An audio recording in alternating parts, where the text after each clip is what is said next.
श्रीनिवासेति श्रेष्ठतया पात्रं गुणान्वितः कौशिकोऽनन्तरङ्गार्यश्चिरं विजेतां भुवि न्यस्तात्मीयपरं वरप्रदगुरौ वैराग्यभाग्यो रथो वेदान्तामृतसारमन्तमनघात् श्रीश्रीनिवासात् गुरोः श्रीशैलान्वयकौस्तुभस्यतनयं श्रेयोनिधेः श्रीनिधेः वन्दे साधुकटाक्षकेळिनिलयं श्रीकृष्णसद्देशिकं श्रीनारायणे योगीन्द्रवरदारिकृपाश्रीं रङ्गेशपादविनुतं श्रीनिवासमुनिं भजे श्रीवासरङ्गपरकालमुनित्रयाप्तलक्ष्मात्मरक्षणेति त्वैगागमान्तम् आचार्यभक्तिपरिपूतमनर्घशीलं गोपालदेशिकमुनिं गुरुमाश्रयामः नारायणाख्येतिराजपदाब्जभृङ्ग श्रीवासयोगिगुरुणार्पितभारमीशे भक्त्यादिपूर्णवरदारिकृपात्तचिह्नं श्रीश्रीनिवासमुनिवर्यमः प्रपद्ये श्रीनारायण योगीन्द्रवरदारिकृपाश्रयं रङ्गेशपादविनतं श्रीनिवासमुनिं भजे नव्यरङ्गयतीन्द्राङ्घ्रिपङ्कजभ्रमरायितं नव्यमङ्गलभूषं श्रीवरदारिगुरुं भजे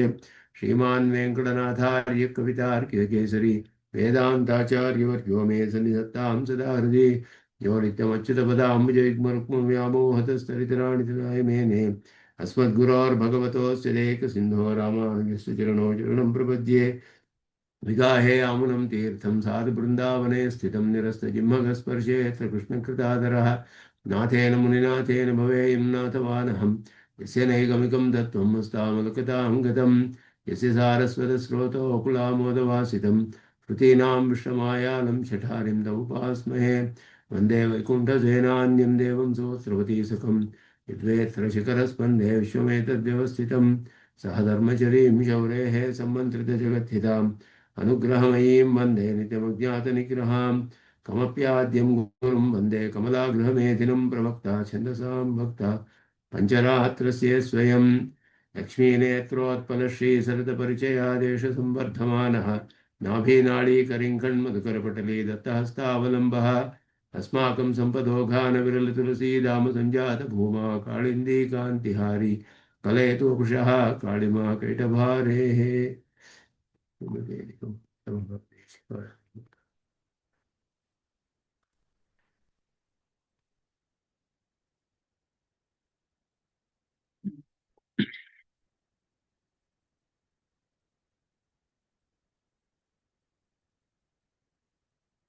ನಾಯಕ ಸ್ವರದಲ್ಲಿ 45ನೆಯ ಶ್ಲೋಕ. ಅದನ್ನ ದೃಶ್ಯತ್ವಾತ್ ವಿಶ್ವಮಿಥ್ಯಾವಚಸಿ, ವಿಶ್ವವೆಲ್ಲ ಮಿಥ್ಯೆ ಅನ್ನುವ ವಿಷಯವೇ ಇಲ್ಲಿ ವಿಚಾರ ಮಾಡಲ್ಪಡುತ್ತೆ. ವಿಶ್ವವು ಮಿಥ್ಯೆ ಅನ್ನೋದನ್ನ ಅನುಮಾನಗಳಿಂದ ಸಾಧಿಸೋದನ್ನ ಇಲ್ಲಿ ವಿಚಾರ ಮಾಡಿ ಸ್ವಾಮಿ ದೇಶಿಕನ್ ಅದನ್ನ ನಿರಸನ ಮಾಡ್ತಾರೆ. ದೃಶ್ಯತ್ವಾತ್ ವಿಶ್ವಮಿಥ್ಯಾವಚಸಿ ವಿಹತಯೋ ಅಸಿದ್ಧಯಶ್ಚಾತ್ರ ಬಹ್ವ್ಯಃ ಪಕ್ಷಾಧೇಃ ಸಿದ್ಧ್ಯಸಿದ್ಧ್ಯೋಃ ನಹಿ ಗತಿರಿತರ ನಾಪಿ ವಾದಾಂಗಮೀದೃಕ್ ಮರ್ಯಾದಾಂ ಲೋಕಸಿದ್ಧಾಂ ವಿಜಹತ ಇಹತೆ ನಾಪರಾ ಸಾ ಪ್ರಸಿದ್ಧ್ಯೇತ್ ನಿರ್ಮರ್ಯಾದೋಕ್ತಿ ಮಾತ್ರಾತ್ ಜಗದಪಲಪತಃ ಕಿಂ ನ ಸತ್ಯಂ ತತಸ್ತತ್. ವಾದಕ್ಕೆ ಪ್ರತಿವಾದ ಅದನ್ನು ಮಾಡ್ತಿರೋದಿಲ್ಲಿ. ದೃಶ್ಯತ್ವ ಅನ್ನೋದು ಯಾವುದು ಬ್ರಹ್ಮಕ್ಕೆ ದೃಶ್ಯತ್ವವಿಲ್ಲ, ವೇದ್ಯತ್ವ ವಾಚ್ಯತ್ವ ದೃಶ್ಯತ್ವ ಎಲ್ಲ ಇಲ್ಲ ಅಂತ ಅದ್ವೈತ ದರ್ಶನದಲ್ಲಿ. ಯಾವುದು ದೃಶ್ಯವಾಗುತ್ತೋ ಅದು ಮಿಥ್ಯೆ ಅಂತ ಹೇಳಿಬಿಟ್ಟು ಅದನ್ನು ಸಾಧಿಸ್ತಾರೆ. ಅದನ್ನು ಅನುಮಾನದಿಂದ ಸಾಧಿಸುವಂಥದ್ದು. ವಿಶ್ವವು ದೃಶ್ಯವಾದ್ದರಿಂದ ಅದು ಮಿಥ್ಯೆ ಅನ್ನೋದನ್ನು ಇಲ್ಲಿ ವಿಶ್ವಮಿಥ್ಯಾತ್ವವನ್ನು ಅನುಮಾನ. ದೃಶ್ಯತ್ವಾತ್ ವಿಶ್ವಮಿಥ್ಯಾವಚಸಿ ಪಕ್ಷಾದೇಹ ಸಿದ್ಧಿ ಅಸಿದ್ಧ್ಯೋ ಬಹ್ವ್ಯಃ ವಿಹತಯ ಅಸಿದ್ಧಯಶ್ಚ. ಅದರಲ್ಲಿ ಏನು ದೋಷ ಉಂಟಾಗುತ್ತೆ ಅಂತ ಹೇಳ್ತಿದ್ದಾರೆ ಇಲ್ಲಿ. ಅನುಮಾನದ ಆಕಾರ ಹೇಗಿದೆ ಅಂದರೆ ವಿಮತಂ ಮಿಥ್ಯಾ ದೃಶ್ಯತ್ವಾತ್ ಶುಕ್ತಿರಜತವತ್ ಅಂತ.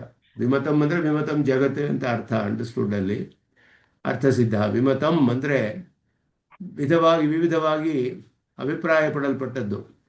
ಕೆಲವರು ಸತ್ಯ ಅಂತ ಹೇಳಿದ್ರು, ಕೆಲವರು ಮಿಥ್ಯೆ ಅಂತ ಹೇಳಿದ್ರು. ಅದರ ವಿಷಯದಲ್ಲಿ ನಿಶ್ಚಯವಾಗಿಲ್ಲ. ಪಕ್ಷ ಅಂತ ಹೇಳೋದು ಇನ್ನೂ ಸಾಧ್ಯವೂ ನಿಶ್ಚಯವಾಗಿಲ್ಲ. ಪಕ್ಷದಲ್ಲಿ ಏನನ್ನು ಸಾಧಿಸಬೇಕು ಅನ್ನೋದು ನಿಶ್ಚಿತವಾಗಿಲ್ಲ, ಅದನ್ನು ಸಾಧಿಸಬೇಕು. ಈಗ ಸಾಧ್ಯ ಏನು ಅಂದರೆ ಮಿಥ್ಯಾ ಅನ್ನೋದನ್ನು ಸಾಧಿಸಬೇಕು.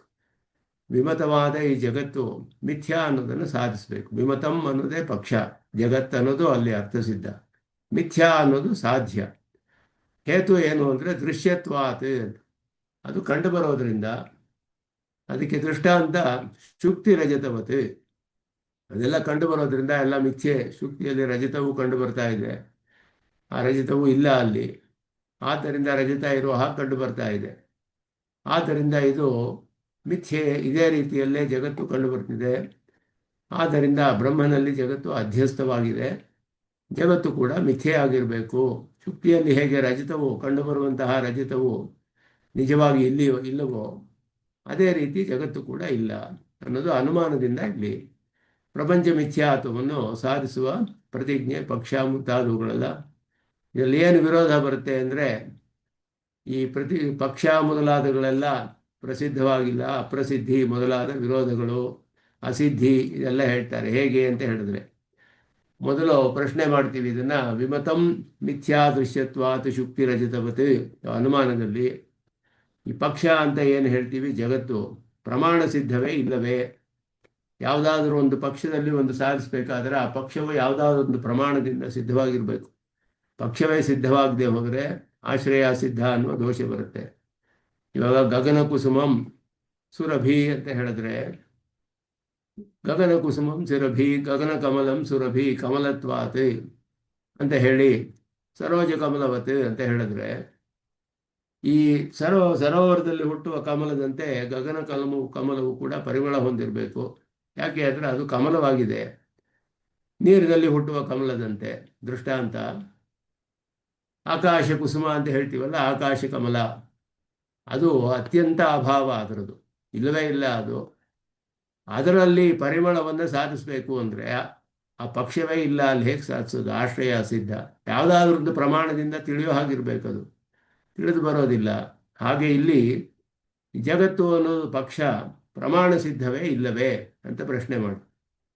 ಪ್ರಮಾಣ ಸಿದ್ಧವಾದರೆ ಸತ್ಯವಾಗಬೇಕು. ಪ್ರಮಾಣದಿಂದ ತಿರುಸಿರುವಂತಹ ಜ್ಞಾನ ಪ್ರಮಾ ಅಂತ ಹೇಳಲ್ಪಡುತ್ತೆ. ಪ್ರಮಾ ಅನ್ನೋ ಜ್ಞಾನವನ್ನು ಉಂಟು ಮಾಡೋದಕ್ಕೆ ಉಪಕರಣವೇ ಪ್ರಮಾಣ ಅಂತ ಹೇಳಲ್ಪಡುವುದು. ಪ್ರಮಾಕರಣಂ ಪ್ರಮಾಣಂ ಅಂತ, ಅದು ಪ್ರಮೆಯನ್ನು ಉಂಟು ಮಾಡಬೇಕು ಪ್ರಮಾಣದಿಂದ ತಿಳಿಯೋ ಹಾಗಿದ್ರೆ. ಅದರಲ್ಲಿ ಯಾವಾಗಾದ್ರೆ ಸತ್ಯವಾಗುತ್ತೆ. ಅದರಲ್ಲಿ ಮಿಥ್ಯಾತ್ವ ಸಾಧನೆ ಮಾಡಿದ್ರೆ ವ್ಯಾಘಾತ ಅನ್ನೋ ದೋಷ, ಪರಸ್ಪರ ವಿರೋಧ ಬರುತ್ತೆ. ಆದ್ದರಿಂದ ಇಲ್ಲಿ ಈ ರೀತಿ ಮಾಡೋಕ್ಕಾಗೋದಿಲ್ಲ. ಪಕ್ಷ ಪ್ರಮಾಣ ಸಿದ್ಧವಲ್ಲ ಅಂತ ಹೇಳಿದ್ರೆ ಆಶ್ರಯ ಸಿದ್ಧಿ ದೋಷ. ಆಶ್ರಯವೇ ಇಲ್ಲದೆ ಹೋದರೆ, ಬೆಟ್ಟವೇ ಇಲ್ಲದೆ ಹೋದರೆ, ಪರ್ವತವೇ ಇಲ್ಲದೆ ಹೋದರೆ ಬೆಂಕಿಯನ್ನು ಎಲ್ಲಿ ಪ್ರೂವ್ ಮಾಡೋದು, ಎಲ್ಲಿ ಸಾಧಿಸೋದು? ಹೊಗೆಯನ್ನು ನೋಡಿದ್ರೆ ಪರ್ವತವೇ ನಿಜವಾಗಿಲ್ಲ ಅಂತ ಹೇಳಿದ್ರೆ ಬೆಂಕಿಯನ್ನು ಎಲ್ಲಿ ಸಾಧಿಸೋಕ್ಕೆ ಸಾಧ್ಯ? ಬೆಂಕಿಗೆ ಆಶ್ರಯ ಹೊಂದಿರಬೇಕಲ್ಲ, ಪರ್ವತೋ ವನ್ಹಿಮಾನ್ ಧೂಮಾತ್ ಅಂತ ಹೇಳಿದ್ರೆ ಪಕ್ಷ ಪರ್ವತ. ಅಲ್ಲಿ ವನ್ಹಿಯನ್ನು ಸಾಧಿಸಬೇಕು, ಹೊಗೆಯನ್ನು ನೋಡಿ ಬೆಂಕಿ ಇದೆ ಅನ್ನೋದು ಸಾಧಿಸಬೇಕು. ಪರ್ವತವೇ ಇಲ್ಲ ಅಂದರೆ ಪ್ರಮಾಣ ಸಿದ್ಧವಲ್ಲ ಅಂತ ಹೇಳಿದ್ರೆ ಆಶ್ರಯ ಸಿದ್ಧ ಅನ್ನೋದು ಅದು ಹೇತ್ವಾಭಾಸ. ಹೀಗೆ ಸಾಧ್ಯ ಅಪ್ರಸಿದ್ಧಾದಿಗಳು ಕೂಡ ಅನಿವಾರ್ಯ. ಸಾಧ್ಯವೂ ಪ್ರಸಿದ್ಧವಾಗಿಲ್ಲ. ಮಿಥ್ಯೆ ಅನ್ನೋದನ್ನು ಯಾರು ನೋಡಿದ್ದಾರೆ, ಹೇಗಿದೆ ಮಿಥ್ಯೆ ಅನ್ನೋದು ಏನು, ಅದು ಕೂಡ ಪ್ರಸಿದ್ಧವಾಗಿಲ್ಲ. ಆದ್ದರಿಂದ ಅದು ಕೂಡ ಮಿಥ್ಯೆ ಅನ್ನೋದನ್ನೇ ಏನು ಹೇಳೋದು ಅಂತ ಹೇಳಿದ್ರೆ ಪ್ರತೀಯಮಾನಂ ಸತ್, ಅದು ಜ್ಞಾನ ವಸ್ತು ಯಾಥಾತ್ಮ್ಯ ಜ್ಞಾನ ನಿವರ್ತ್ಯಂ ಅಂತ ಹೇಳ್ತಾರೆ. ಪ್ರತೀಯಮಾನಂ ಸತ್ ವಸ್ತು ಯಾಥಾತ್ಮ್ಯ ಜ್ಞಾನ ನಿವರ್ತ್ಯಂ, ಇರೋ ಹಾಗಿರುತ್ತೆ ಹೋಗ್ಬಿಡುತ್ತೆ ಅಂತ ಹೇಳೋದು. ಪ್ರಪಂಚದ ವಿಷಯದಲ್ಲಿ ಮಿಥ್ಯೆ ಅನ್ನೋದು ಪ್ರಸಿದ್ಧವಾಗಿಲ್ಲ, ಎಲ್ಲರಿಗೂ ಸತ್ಯ ಅಂತಲೇ ಕಂಡು ಬರ್ತಾ ಇದೆ. ಆದ್ದರಿಂದ ಅಪ್ರಸಿದ್ಧಿ ಎನ್ನುವ ದೋಷ ಬರುತ್ತೆ. ಬೇರೆ ಮಾರ್ಗವಿಲ್ಲ ಇದಕ್ಕೆ. ಇತರಾಗತಿ ಸಹಿ, ಎರಡು ಮಾರ್ಗ ಬಿಟ್ಟರೆ ಬೇರೆ ಮಾರ್ಗವಿಲ್ಲ. ಇಲ್ಲ ಪ್ರಾಮಾಣಿಕವಾಗಿರಬೇಕು ಪಕ್ಷ ಮೊದಲಾದ. ಹಾಗೆಯೇ ಸಾಧ್ಯವಾದದ್ದು ಪ್ರಸಿದ್ಧವಾಗಿ ತಿಳಿದಿರುವಂಥ ವಿಷಯ ಆಗಿರಬೇಕು. ಆದ್ದರಿಂದ ಇದು ಏತತೆ ವಾದಾಂಗಮಪಿ ನ, ವಾದ ಅಂತ ಹೇಳುವಾಗ ಅದಕ್ಕೆ ಅಂಗವೂ ಆಗೋದಿಲ್ಲ. ದುಷ್ಟವಾದ ಪಕ್ಷ ಸಾಧ್ಯ ಹೇತುಗಳ ಪ್ರಯೋಗ ವಾದದಲ್ಲಿ ಪ್ರಯೋಗ ಅರ್ಹವಾಗೋದಿಲ್ಲ. ವಾದ ಅಂತ ಹೇಳಿದ್ರೆ ಕಥಾ ಅನ್ನುವಾಗ 3 ವಿಧವಾದ ಕಥೆಗಳು ಹೇಳ್ತಾರೆ ಗೌತಮರು. ವಾದ, ಜಲ್ಪ, ವಿತಂಡ ಅಂತ ಹೇಳಿ. ವಾದ ಅಂತ ಹೇಳಿದ್ರೆ ಎಲ್ಲವೂ ಕೂಡ ಸರಿಯಾಗಿರಬೇಕು, ಪಕ್ಷ ಹೇತು ದೃಷ್ಟಾಂತ ಮೊದಲಾದವುಗಳೆಲ್ಲ. ಇಲ್ಲದೆ ಹೋದರೆ ಅದು ವಾದಕ್ಕೆ ಅಂಗವಾಗೋದಿಲ್ಲ. ಪಕ್ಷ ಮೊದಲಾದದೆಲ್ಲ ಅಂಗ ವಾದಕ್ಕೆ, ಯಾವುದು ಕೂಡ ಅಂಗವಾಗೋದಿಲ್ಲ ಆಗ. ಆದ್ದರಿಂದ ಈ ವಾದವು ಇದರಿಂದ ನೀವು ಸಾಧಿಸಕ್ಕಾಗೋದಿಲ್ಲ. ಮಿಥ್ಯೆ, ಪ್ರಪಂಚವು ಮಿಥ್ಯೆ ಅನ್ನೋದನ್ನು ಸಾಧಿಸಕ್ಕಾಗೋದಿಲ್ಲ. ಅದಕ್ಕೆ ವಿವರಿಸ್ತಾರೆ ಸ್ವಲ್ಪ. ಸ್ವತಃ ಹೇಗೆಲ್ಲ ಇದನ್ನ ಸಮರ್ಥನೆ ಮಾಡಬಹುದು ಅಂತ ಪೂರ್ವ ಪಕ್ಷಿ ಹೇಳ್ತಾನೆ. ಈಗ ಸ್ವತಃ ನಿಷ್ಕ್ರಿಯನಾದ ಆತ್ಮನಲ್ಲಿ ದೇಹಾಭಿಮಾನದಿಂದ ನಾನು ಹೋಗುತ್ತೇನೆ, ಬರ್ತೇನೆ, ಊಟ ಮಾಡ್ತೇನೆ ಮೊದಲಾದ ವ್ಯವಹಾರಗಳೆಲ್ಲ ನಡೆಯುತ್ತೆ. ಆತ್ಮ ಸ್ವತಃ ನಿಷ್ಕ್ರಿಯ ಅಂತ ಪೂರ್ವ ಪಕ್ಷ ಸಿದ್ಧಾಂತ. ಆತ್ಮ ನಿಷ್ಕ್ರಿಯನಲ್ಲ, ಅವನಿಗೆ ಕರ್ತೃತ್ವ ಇದೆ. ಆತ್ಮನಿಗೆ ನಮ್ಮ ಸಿದ್ಧಾಂತದಲ್ಲಿ ಸ್ವಾಭಾವಿಕವಾದ ಕರ್ತೃತ್ವವೂ ಇದೆ, ಔಪಾಧಿಕವಾದ ಕರ್ತೃತ್ವ. ಇದು ನಾನು ಹೋಗ್ತೇನೆ, ಬರ್ತೇನೆ, ಊಟ ಮಾಡ್ತೇನೆ, ಇದೆಲ್ಲ ಔಪಾಧಿಕವಾದ ಕರ್ತೃತ್ವ. ಸ್ವಾಭಾವಿಕವಾದದ್ದು ಪರಮಾತ್ಮರನ್ನ ಅನುಭವಿಸಿ ಅವನ ಕೈಂಕರ್ಯಗಳನ್ನು ಮಾಡೋದು, ಜ್ಞಾನದಿಂದಲೇ ಎಲ್ಲ ಮಾಡಬಹುದು. ಆ ಸ್ವಾಭಾವಿಕ ಕರ್ತೃತ್ವವೂ ಇದೆ. ಪೂರ್ವ ಪಕ್ಷದಲ್ಲಿ ನಿಷ್ಕ್ರಿಯನಾದವನು, ಅವನು ನಿಷ್ಕ್ರಿಯ, ನಿಷ್ಕಳ ಮೊದಲಾದ್ದೆಲ್ಲ ಹೇಳ್ತಾರೆ. ಆದ್ದರಿಂದ ಇಲ್ಲಿ ನಿಷ್ಕ್ರಿಯನಾದ ಆತ್ಮನಲ್ಲಿ ದೇಹ ಅಭಿಮಾನದಿಂದ ನಾನು ಹೋಗ್ತೇನೆ ಮೊದಲಾದದ್ದೆಲ್ಲ ನಾವು ವ್ಯವಹಾರ ಹೇಗೆ ನಡೆಯುತ್ತೋ ಅದೇ ರೀತಿಯಲ್ಲಿ ಪಕ್ಷ, ಸಾಧ್ಯ ಮೊದಲಾದವುಗಳು ವಾಸ್ತವಿಕವಾಗಿ ಇದೆ ಅಂತ ಭ್ರಮೆಯುಳ್ಳವನಿಂದ ಈ ಅನುಮಾನಗಳನ್ನು ಮಾಡ್ಬೋದಲ್ಲ. ಇದು ಖಂಡನಕಾರರು ಅಂತ ಅವ್ರು ಮಾಡುವಂಥದ್ದು, ಅವ್ರು ಹೇಳುವ ಒಂದು ವಾದ. ಆತ್ಮನಿಗೆ ನಾವು ಮಾಡುವಂತಹ ಕೆಲಸಗಳು ನಾನು ಊಟ ಮಾಡ್ತೀನಿ ಅಂತ ಹೇಳ್ತೀವಿ. ನಾನು ಊಟ ಮಾಡ್ತೀನಿ ಅಂದರೆ ಏನರ್ಥ? ಆತ್ಮನಿಗೆ ಊಟ ಮಾಡೋದು ಅನ್ನೋದಿಲ್ಲವಲ್ಲ. ಆದ್ದರಿಂದ ಈ ರೀತಿಯೇ ಪಕ್ಷ, ಸಾಧ್ಯಗಳು, ಅನುಮಾನಗಳೆಲ್ಲ ಮಾಡಬಹುದು, ಏನು ದೋಷವಿಲ್ಲ ಅಂತ ಹೇಳಿದ್ರೆ, ಲೋಕಸಿದ್ಧಾಂ ಮರ್ಯಾದಾಂ ವಿಜಯತಃ ತೇ ಅಪರಾಸಾನ ಪ್ರಸಿದ್ಧೇತಿ. ಏನು ಅಂದರೆ ಉಪಲಂಬ ಬಲೆ ದಾರ್ಢ್ಯಂ ಅಂತ ಸ್ವಾಮಿ ದೇಶಿಕನ್ ಹೇಳ್ತಾರೆ. ಉಪಲಂಬ ಬಲೆ ದಾರ್ಢ್ಯಂ, ಲೋಕದಲ್ಲಿ ಎಲ್ಲರಿಗೂ ಪ್ರಸಿದ್ಧವಾಗಿ ಆಗುವ ಅನುಭವಕ್ಕೆ ವಿರೋಧವಾಗಿ ನಾವು ಸಾಧಿಸೋದಕ್ಕಾಗೋದಿಲ್ಲ ಅನ್ನೋದು ಇಲ್ಲಿ. ಎಲ್ಲರೂ ಒಪ್ಪಿರುವ ಒಂದು ವ್ಯವಸ್ಥೆಯನ್ನು ಬಿಟ್ಟುಬಿಟ್ರೆ ಆವಾಗ ಇಷ್ಟ ಬಂದಂಗೆ ಯಾವೊಂದು ವ್ಯವಸ್ಥೆಯನ್ನು ಸಿದ್ಧಿಸೋದಿಲ್ಲ. ಸುಮ್ಮನೆ ವಾದ ಮಾಡ್ಕೊಂಡು ಹೋಗ್ಬೋದೇ ಹೊರತು ಇದು ಸರಿಯಾದ ಒಂದು ವಾದ ಅಂತ ಅನಿಸೋದಿಲ್ಲ. ಕೆಲವು ಕಡೆ ಲೋಕದಲ್ಲಿ ಅಭಿಮಾನಾದಿ ಮೂಲಕ ಕೆಲವು ವ್ಯವಹಾರಗಳು ನಡೆಯುತ್ತೆ, ಅದನ್ನು ಎಲ್ಲರೂ ಒಪ್ತಾರೆ. ಅಭಿಮಾನದಿಂದ ಕೆಲವು ವ್ಯವಹಾರಗಳು ನಡೀತಾ ಇರ್ಬೋದು. ಅದನ್ನು ದೃಷ್ಟಾಂತವಾಗಿಟ್ಟುಕೊಂಡು ನಾವು ಇನ್ನೊಂದು ಕಡೆ ಅದನ್ನು ಸಾಧಿಸೋಕ್ಕಾಗೋದಿಲ್ಲ. ಆತ್ಮನಿಗಿಂತ ಭಿನ್ನವಾದ ದೇಹದಲ್ಲಿ ಆತ್ಮಾಭಿಮಾನ ಬರುತ್ತೆ. ವ್ಯವಹಾರದಲ್ಲಿ ದೇಹವೇ ಆತ್ಮ ಅಂತ ತಿಳ್ಕೊಂಡು ವ್ಯವಹಾರ ಮಾಡ್ತೀವಿ. ಅದನ್ನು ಇಟ್ಕೊಂಡು ಬೇರೆ ವಿಷಯಗಳನ್ನು ಸಾಧಿಸೋದಕ್ಕಾಗೋದಿಲ್ಲ. ಭೇದ ಅನ್ನೋದು ಸಮಾನವಾಗಿರೋದ್ರಿಂದ ಘಟಾದಿಗಳಲ್ಲಿ ಆತ್ಮಾಭಿಮಾನ ಬರಲಿ ಅಂತ ಆಗೋದಿಲ್ಲ. ಆತ್ಮಕ್ಕೂ ದೇಹಕ್ಕೂ ಭೇದವಿದೆ. ದೇಹದಲ್ಲಿ ಆತ್ಮಾಭಿಮಾನ ಮಾಡೋ ಹಾಗೆ ಘಟದಲ್ಲಿ ಯಾಕೆ ಮಾಡಬಾರ್ದು? ಯಾಕೆ ಅಂದರೆ ಆತ್ಮಕ್ಕಿಂತ ಬೇರೆ ಆಯ್ತಲ್ಲ ದೇಹ, ಅದನ್ನೇ ಆತ್ಮ ಅಂತ ತಿಳ್ಕೊಳ್ತೀವಲ್ಲ. ಘಟದಲ್ಲೂ ಅಭಿಮಾನ ಬರ್ಬೋದಲ್ಲ, ಯಾಕೆ ಬರಬಾರ್ದು ಅಂತ ವಾದ ಮಾಡಿದ್ರೆ ವ್ಯವಹಾರಕ್ಕೆ ವಿರುದ್ಧ ಅದು. ಘಟದಲ್ಲಿ ಯಾರಿಗೂ ನಾನು ಅನ್ನೋ ಅಭಿಮಾನ ಬರೋದಿಲ್ಲ. ಆದರೆ ಘಟ ಭೇದ ಅನ್ನೋದು ಸಮಾನ ಧರ್ಮ ಎರಡಕ್ಕೂ. ಘಟವೂ ಆತ್ಮಕ್ಕಿಂತ ಭಿನ್ನ, ದೇಹವೂ ಆತ್ಮಕ್ಕಿಂತ ಭಿನ್ನ. ಆತ್ಮಕ್ಕಿಂತ ಭಿನ್ನವಾದ ದೇಹದಲ್ಲಿ ಹೇಗೆ ಆತ್ಮ ಅನ್ನೋ ಅಭಿಮಾನ ಬರುತ್ತೋ, ಆತ್ಮಕ್ಕಿಂತ ಭಿನ್ನವಾದ ಘಟದಲ್ಲೂ ಹಾಗೆ ಬರಲಿ ಅಂತ ವಾದ ಮಾಡಿದ್ರೆ ಅನುಮಾನ ಹೇಳ್ಬೋದಲ್ಲ, ವಾದ ಮಾಡ್ಬೋದಲ್ಲ. ಹೀಗೆ ಅಂತ ಹೇಳಿದ್ರೆ ಇದು ಲೋಕ ವ್ಯವಹಾರಕ್ಕೆ ವಿರೋಧ. ಒಂದು ಕಡೆ ನಡೆಯುವ ವ್ಯವಹಾರನ ಇನ್ನೊಂದು ಕಡೆ ಹೀಗೆ ನಾವು ಅತಿದೇಶ ಮಾಡೋಕ್ಕಾಗೋದಿಲ್ಲ ಎಲ್ಲ ಕಡೆಯಲ್ಲಿಯೂ. ಆದ್ದರಿಂದ ಈ ರೀತಿ ವಾದಗಳು ಸರಿ ಇಲ್ಲ ಅನ್ನೋದನ್ನ ಹೇಳ್ತಾರೆ. ಆದ್ದರಿಂದ ಪ್ರಕೃತಿಯಲ್ಲೂ ಹಾಗೆಯೇ ಅಭಿಮಾನದಿಂದ ಪಕ್ಷ, ಸಾಧ್ಯ ಎಲ್ಲ ನಡೀಲಿ ವ್ಯವಹಾರಗಳು ಅಂತ ಹೇಳಿದ್ರೆ ಇದು ಲೋಕದಲ್ಲಿ ಎಲ್ಲ ಸಕಲ ಅನುಭವಕ್ಕೂ ಕೂಡ ವಿರೋಧ. ಹೀಗೆ ಮಾಡೋಕ್ಕಾಗೋದಿಲ್ಲ. ಜಗತ್ತಿನ ವ್ಯವಹಾರಗಳಿಗೆ ವ್ಯವಸ್ಥೆಯೂ ಇಲ್ಲ ಅಂತ ಹೇಳಿದ್ರೆ ಯಾವ ವ್ಯವಸ್ಥೆಯೂ ಇಲ್ಲ ಜಗತ್ತಲ್ಲಿ ವ್ಯವಹಾರಿಗೆ. ನಿರ್ಮರ್ಯಾದೋಕ್ತಿ ಮಾತ್ರಾತ್ ಜಗದಪಲಪತಃ ತತಃ ತತ್ ಸತ್ಯಂ ಕಿನ್ನ.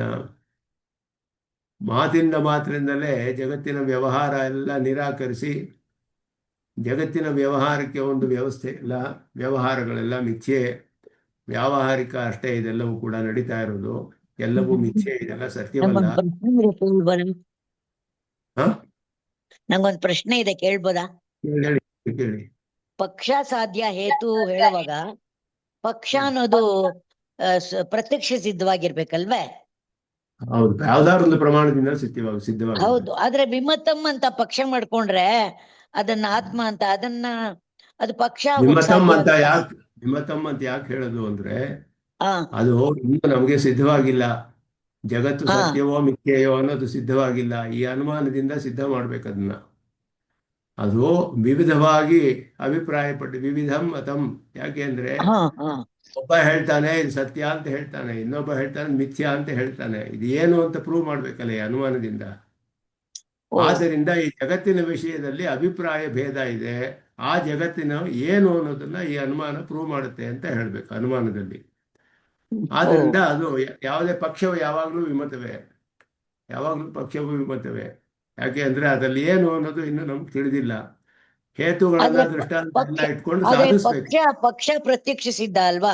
ಪರ್ವತ ಪ್ರಮಾಣ ಅನ್ನೋದು ಕಣ್ಣು. ಸಿದ್ಧವಾಗಿರ್ಲೇಬೇಕು. ಪ್ರಮಾಣ ಸಿದ್ಧವಾಗಿದ್ರು ಕೂಡ, ಹಾ ಪ್ರಮಾಣ ಸಿದ್ಧವಾಗಿದ್ರು ಪರ್ವತ ನಮ್ಮ ಕಂಡಿಗೆ ಬರ್ತಾ ಇದ್ರು ಕಣ್ಣಿಗೆ, ಹ್ಮ್ ಹೊಗೆಯನ್ನು ನೋಡ್ಬಿಟ್ಟು ಅಲ್ಲಿ ಬೆಂಕಿ ಇದೆ ಅಂತ ಪ್ರೂವ್ ಮಾಡ್ಬೇಕಲ್ಲ, ಅದು ಅದನ್ನು ಸರಿ. ಸಾಧಿಸ್ಬೇಕಲ್ಲ.